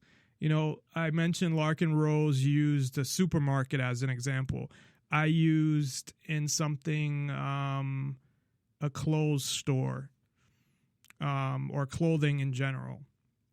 You know, that these are things that, and the reason I refer to Larkin Rose a lot is because I had the same ideas, almost exactly the same ideas as Larkin Rose, at least what he's put out there in his videos, before I had heard his videos.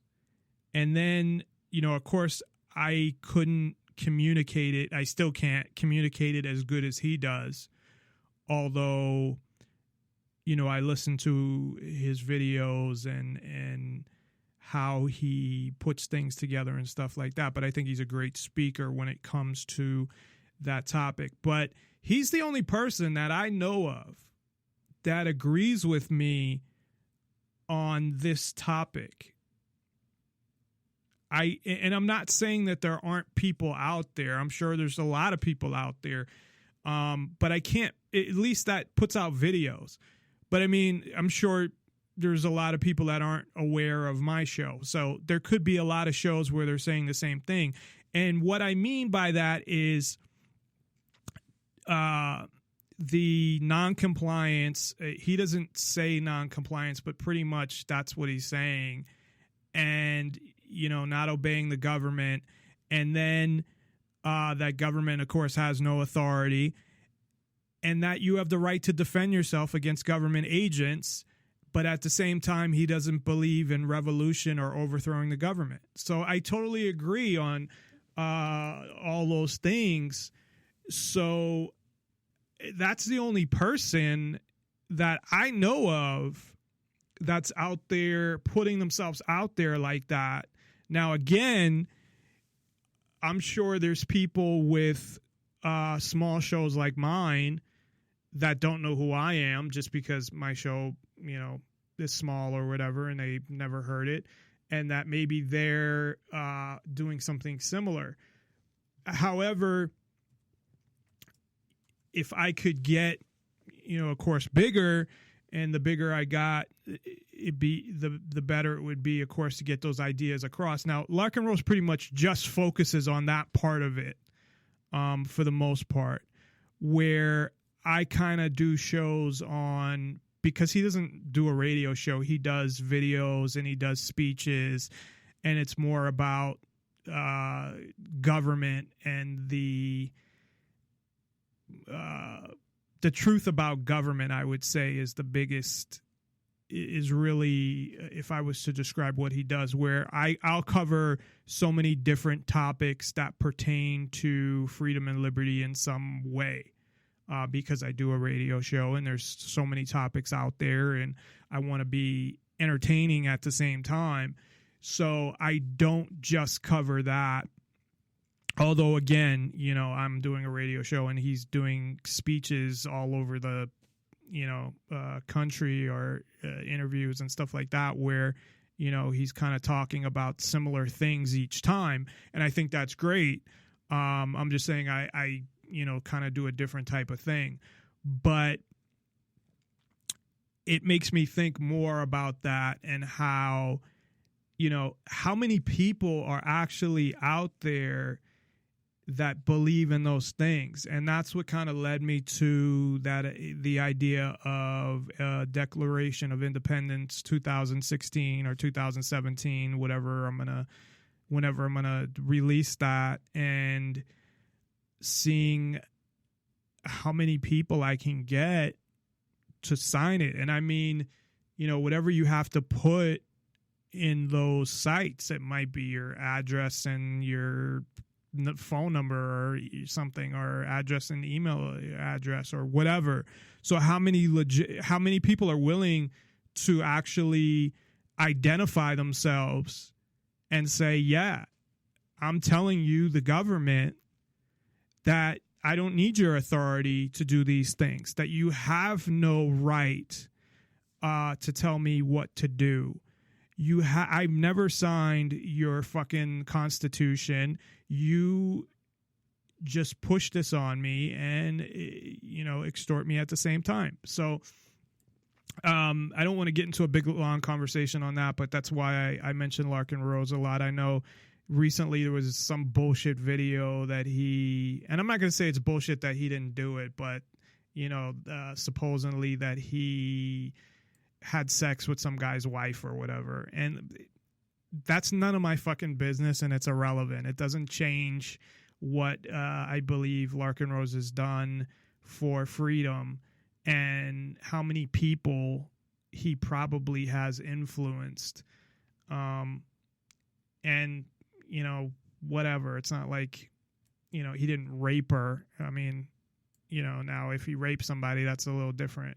But that's not what happened. But the guy who did the video even said at the end that, he wants to, I'm paraphrasing, people to think Larkin Rose is a bad guy and not, have animosity towards him and whatever. I don't know. I don't look at people as like heroes or anything like that. I mean, I have respect for what he's done. And I just happen to agree with what he says. And I mean, he's doing it especially him, everybody knows who he is, meaning the government. He's been in jail for not paying his taxes. So he's putting himself out there like that. I could say, well, I'm putting myself out there like that, but I probably don't have a tenth of the people out there that know who I am, that know who he is. You know what I mean? So yeah, I'm putting myself out there, but really, because I don't have a huge following, it doesn't mean that the government's not going to fucking, get pissed off, but they're not going to care as much because as far as they're concerned, well, no one's listening to this motherfucker anyway. We know he's not dangerous, so why even bother with him? Plus, what is that going to do except give me a platform to come out and talk about how they fucking tried to harass me or whatever, because anything they say is going to be recorded and played on the air. So if I even fucking talk to them, which I wouldn't anyway. So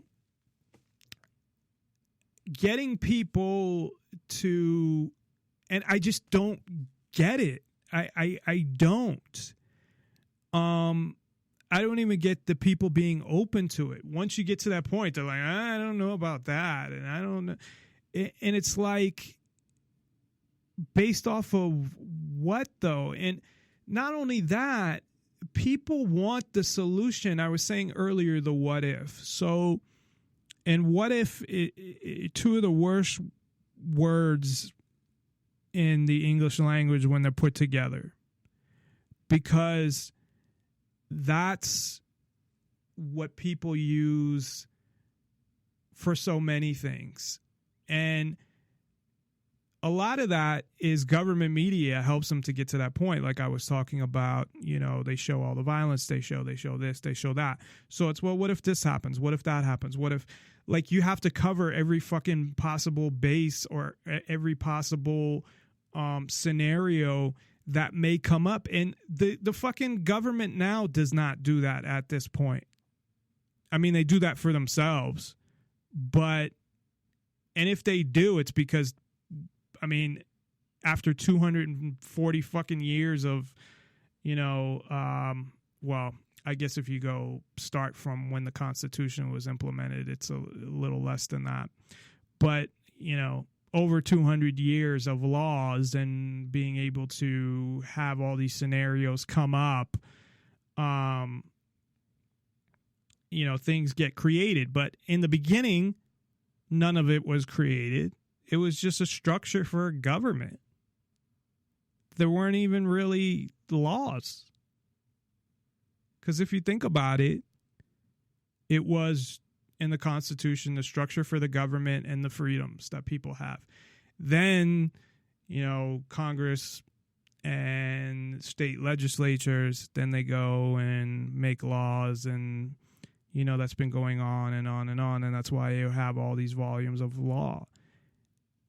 And people are just going to let that continue. I can't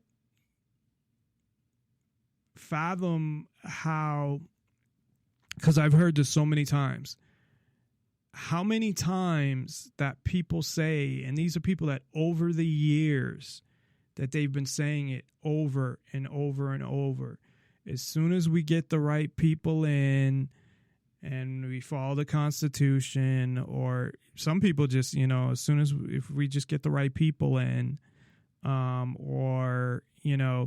it's like they're in fucking denial. They're waiting for something that's never going to happen. It's gone. Even Ken, who's on the show, who I like a lot, I consider a friend. I mean, he even says that there's essentially a shadow government and that the government's an oligarchy. He agrees with that from the study that was printed in, I think the study was by the English government, actually, the government of the UK. So it might have been in one of their papers. I don't remember. But he believes all that, but same thing, still thinks there should be government. So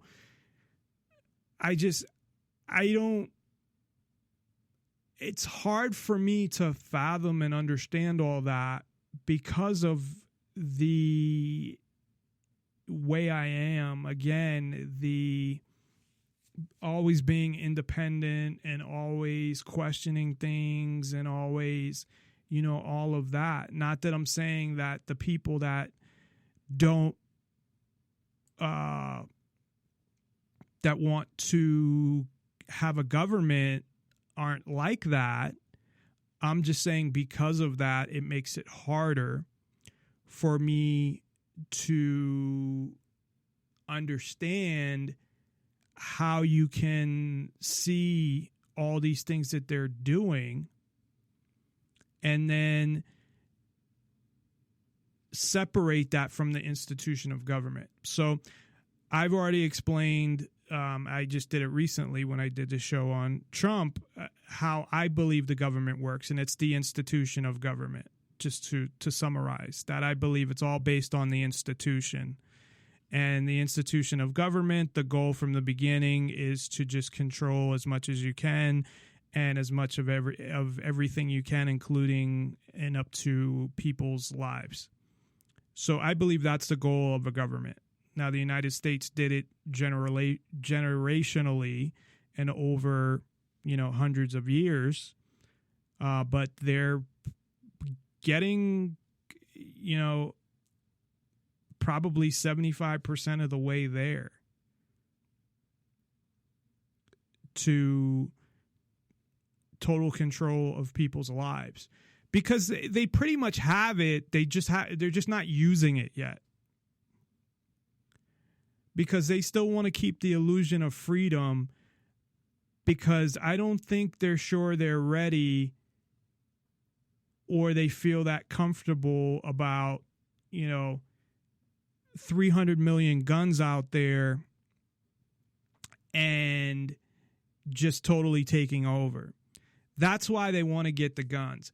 Now, I think once they get everybody's guns, that will help to advance it even further. Because even though the artillery now that the police have, and this is not by accident, obviously, like tanks and automatic weapons and all this stuff, if you still have, a couple million people with guns, they could challenge the police.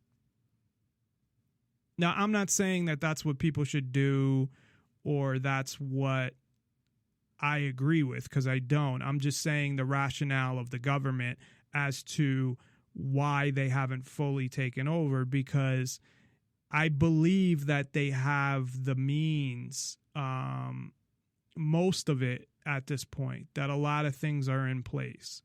Now, they don't have I don't think they have obviously enough yet, but guns is a huge thing. So that's why, you know, with Sandy Hook, and I'm scheduled to do a show on that tomorrow. I think I may push that back just because, again, there's so much to cover there, and, you know, maybe I can take this long weekend to get everything together and do it next week is probably what I'll end up doing. But to me, based on everything I've seen, it is believable that nothing happened there.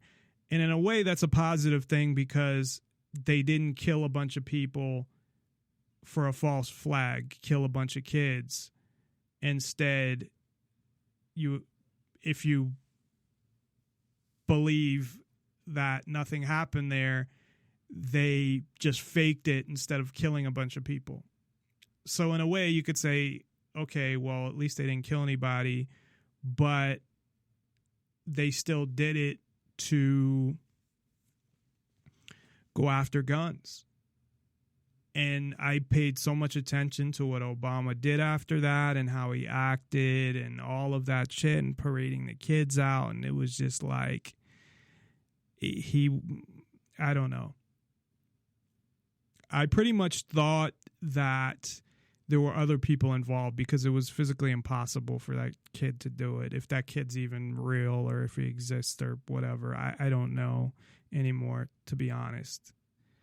And if I had to guess based with the information I have now, I would say that was a totally fake staged event.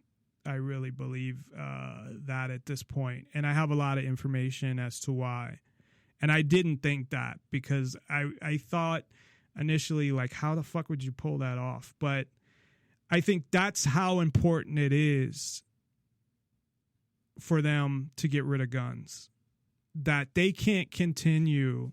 They're going to get to a point where they feel like they can't move forward without taking away not just the rifles. They want to go after those first, but probably the handguns as well. But at least if they get rifles, it makes it a lot easier for them. So, but I think they're probably something, you know, I said 75%, maybe less, maybe between 60 and 75% there. It depends how you look at it, because I believe they have a lot of the infrastructure, as I've been talking about, you know, all the spy stuff, the technology, the police forces and all they have now. And they have all this stuff kind of set up waiting to go when they need it.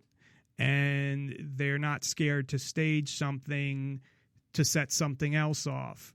So, and it makes perfect sense. I don't know why. That's another thing. People are so programmed that the government would never do that. Why? They lie. They cheat. They steal. I mean, you can't believe anything that you hear from a politician, nor the police. This is the other thing, that government media, of course, anything reported by police, they report as fact.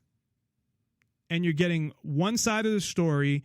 Most of the time, you're not going to get another side of the story, because the other person is dead, or they're going to bring up so much stuff about them that's bad that no one's going to believe them anyway. So they're usually in a position where the police can almost always control the narrative. That's why do you think when they shoot somebody and kill them, they pretty much won't say anything for days, at least? They'll say, yeah, someone was killed or whatever. Actually, sometimes they don't even say that. But if something else happens, if a cop gets shot, right away they'll give you all the details. Or, well, it depends because they might have to make up a story. But if it's not something, it depends on what happened. Or if it's a just routine thing, if it's something that they don't have to hide anything, then it doesn't matter. They'll come right out and tell you. If it's somebody getting killed by the police, you won't hear about it right away. They'll always wait because they're coming up with their story. So even that, getting people to question, if the police are your only source on a story and you automatically just believe them, because that's where it's coming from when the media reports it. It's coming from the police, and they usually don't do any, follow up or whatever. It's the police said this, so it must be true. It must be true, and everybody believes it, or the majority of people. So there's so many things that the government does that you would have to stop them, or not stop them from doing, but convince people to question. I think one of the things that helps is when they see the corruption, if they listen to somebody like Alex Jones, I think it helps to an extent to see and hear about a lot of the corruption that you don't hear about, or the crazy things that the government does, or, independent media, or looking at people that are getting killed by the police or whatever. But a lot of times that's not enough. Sometimes people go from that to not believing in government. I mean, I think it's a slow thing. I don't think it happens right away. But really, I mean, that's just part of it. I mean, there's so many parts of this whole thing, because there's just the facts, like that Larkin Rose talks a lot about, where the government extorts your money. There's really no law that says you have to pay income tax. If you look and go through their statutes,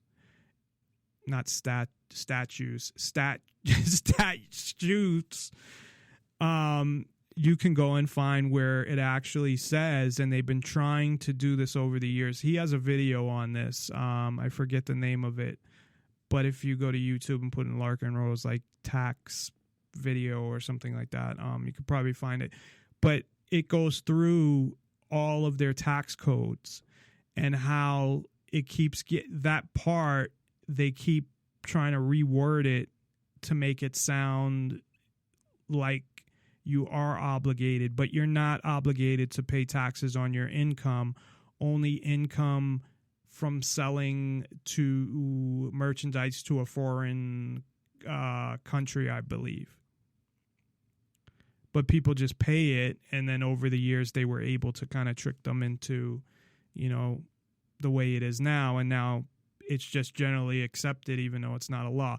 I mean, it's ridiculous how many things that they violate that are laws that they ignore.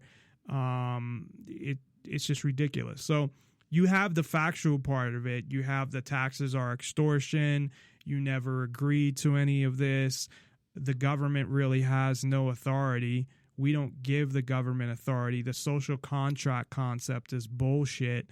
Now, if you want to sign a thing, the thing that bothers me is you want to force me to do all these things because you agree with them. Now, if you want to pay taxes and you want to obey ridiculous laws that violate your freedoms, then that's fine.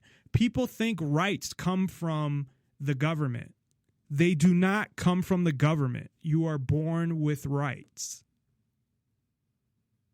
Even the founding fathers said that. So, you know, kids are, I mean, I don't know that they're teaching that in school, but it seems like, you know, they're teaching them that, well, you have these rights because it says it in the Constitution or because of the law. So whatever the law says, that's what your rights are, meaning your rights can't be violated if they follow the law. And that's not true. You own yourself. If you're arrested for smoking a joint walking down the street, you have been kidnapped. You have the right to do that. It doesn't matter that the law says you don't. The majority does not have the right to tell people what the fuck to do and how to live their lives. I know you have these people that believe, they're usually the people that watch you because they have no lives and are always looking out their window, seeing what you're doing and shit like that.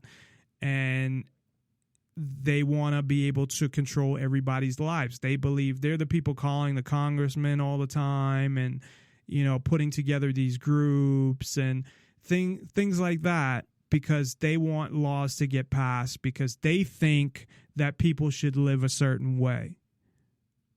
But I'm sorry, you have no fucking right. If you want to live that way, then you go and live that way.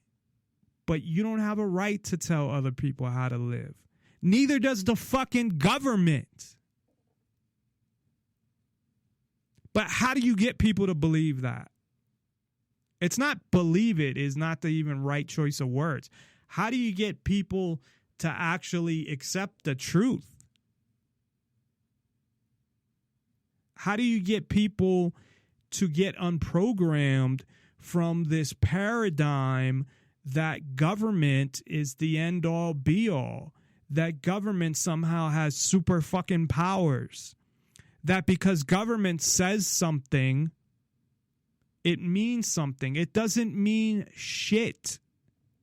Government has one fucking thing. They have a bunch of men with guns.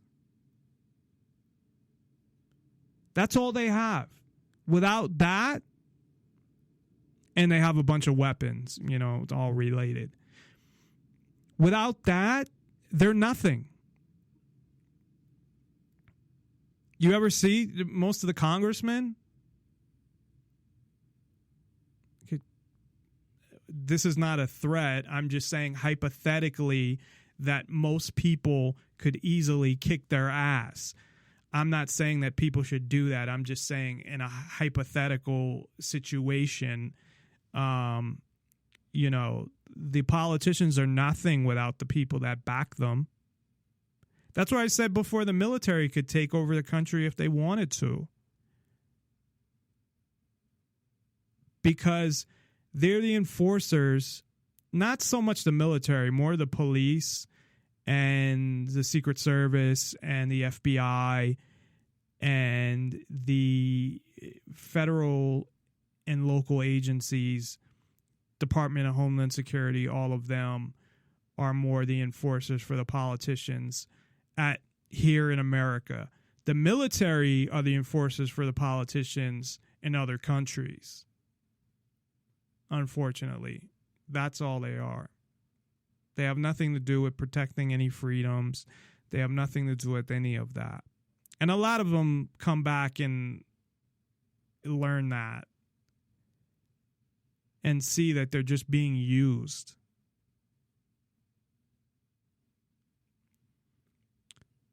So the best way, of course, is when you have kids right away, as soon as they start talking, man, let them know the truth. And it's not just about, you know, the control and the laws. It's even society itself and how it functions and how society works. It's all dictated by government subconsciously. It's like, from TV to movies to TV shows to commercials. I mean, they make emotional commercials now that have nothing to do with selling the product. And it's like, even from commercials, they're trying to play mind games. It's fucked up. It is so fucked up. And like I said, I mean, there's just so much to it. There's so many parts of it. It's just crazy. I mean, there's the corruption side. There's the, you know, what they do overseas, the CIA and covert operations, and the geopolitical side, and the attacking all these countries and building an empire, and the illusion of freedom. And it's just so, you know, you have different types of people. I think you have people that see what's going on and they're not happy with government, but they're still not ready to get rid of it, even though they might have not been happy with government for 30, 40 years and seen the same thing repeat over and over again. How can you think something's going to change? It's like that definition of insanity, doing the same thing over and over again and expecting a different result. That's what they're doing. They're doing the same thing over and over again and expecting a different result. So you have those people. You do have a certain amount of people who, I mean, I want to live in an organized society, don't get me wrong. And I want a lot of private services, not outsourced services. And I'll remind people again that private prisons are not private. They're outsourced. They're outsourced prisons, because if tax money pays for it, it's outsourced. If the people pay for it, it's private. Like if we go out and hire our own whatever, which is how it should be. When there's no government, it doesn't mean that we can't do all these things ourselves. That the need is not going to arise. So companies, I mean, not only that, it will be good for the economy, for one. Now you have a whole bunch of people out of work because they'll be leaving government jobs. And, you know, transitioning from a government job to to the free market is pretty hard if you have anything to do with customer service, because they have a monopoly. That's another thing on everything, which means they have no competition, so they can act however they want. I talked to somebody from the post office today that was a fucking asshole. Well, one person I talked to was okay, but because they don't care, like the police. They can act however they want because they're not going anywhere. Now, a specific officer may be fired, but the police themselves, it's a monopoly. It's a government monopoly, which means you cannot get rid of it. If I go to a store and they treat me bad, I don't have to go there anymore. I could go to another store. But they want to do the same thing with corporations. And I think that's what a lot of the trade agreements are about too, from what I read years ago, from what was leaked, that different countries would control different things, but it also gave all this shit to the corporations.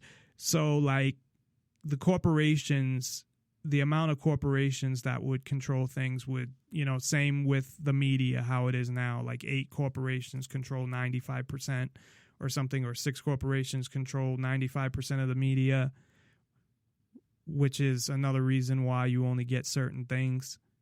Like you can't get anything like what I'm saying. And I'm not saying that's a credit to me. It's not. I mean, I'm on the fucking internet and there's other people saying similar things on the internet. But you can't, I mean, there's a couple things here and there, but for the most part, you can't get anything that's not, you know, conservative or progressive or somewhere in that on one of those sides. It's insane.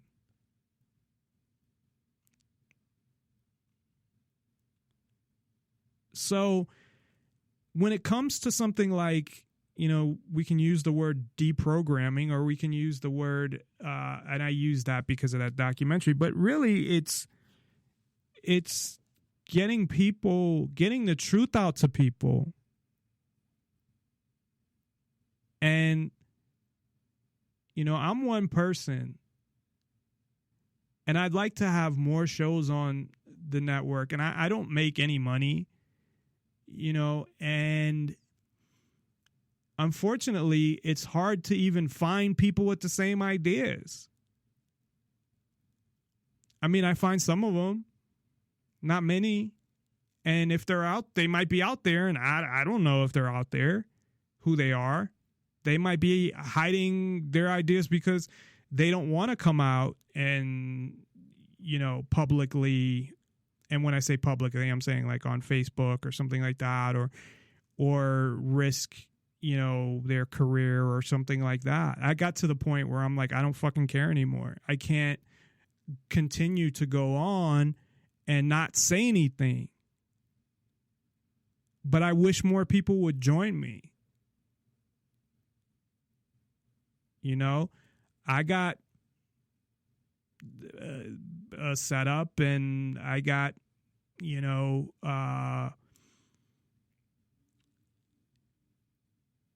a small radio network, and people, that aren't in the state, it doesn't matter, we can run them through Skype. And, I'd like to do YouTube videos and articles and all of that. And I've done articles, a lot of them, and I got to get to the YouTube videos, and hopefully that will help to up my profile. But it's not about me. It's about not only building up a bunch of like-minded people. And there's people that say they are, but they're not. And that don't go to that point. There's conservatives that say they're libertarian. There's this, there's that. I'm talking about the people that agree with what I'm saying. And then as far as what they want to do in their personal life, that's up to them. I don't give a fuck about that shit. My main point is having the freedom to do whatever you want and live your life how you want without a government doing, extorting your money and running your life. And we don't have to agree on how you should live your life. I could care less. I don't mean it like that, but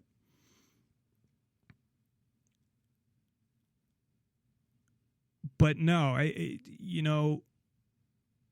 and I don't want to refer to Larkin Rose again, but he made a good point about, minarchists compared to, anarchists. And a lot of minarchists become anarchists. And I don't like to use labels, but I'm using anarchists as in the sense of, free markets and no government and, an organized society, basically what I'm talking about. So I'm not looking for minarchists to, help advance a cause that I forget what his exact statement was, but it's like it was a good one too. But it's not the same, just differ on a couple different things. Well, the main thing that we differ on is the whole purpose of what's trying to be accomplished. Because you still want people to rule. As long as somebody's ruling over you, they can expand that rule. It's not about fucking, they rule over you nicely, or they rule over you, but, the laws are good. There's only a couple laws. It's the ruling over you part.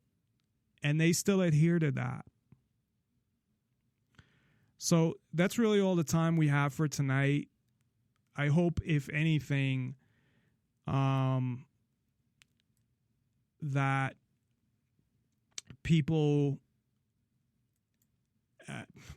I don't know, go out and,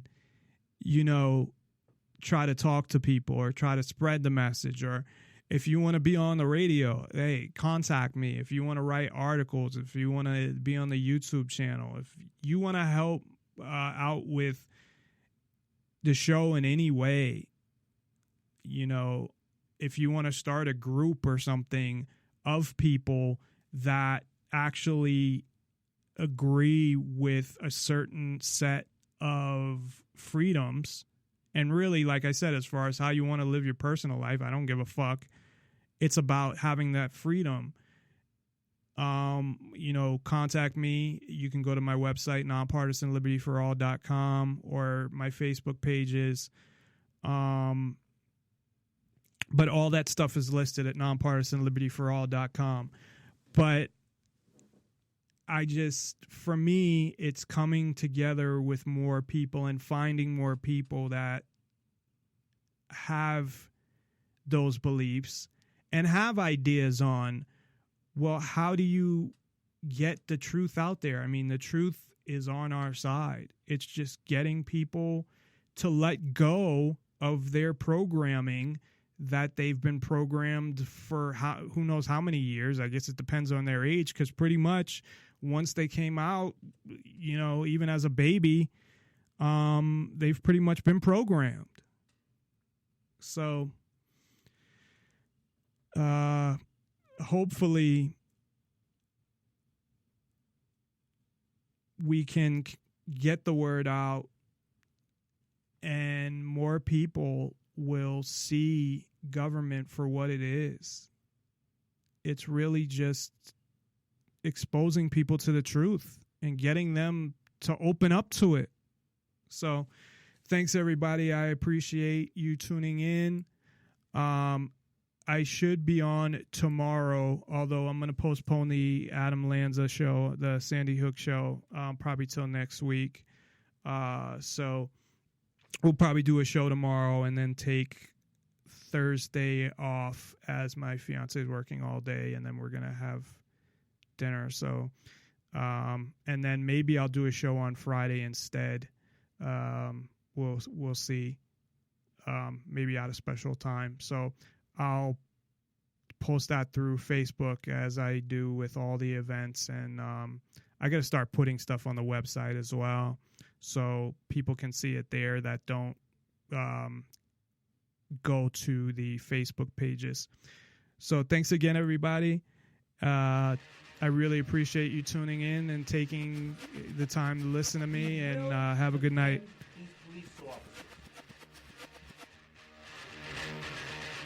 Listen to police officers' commands, listen to what we tell you,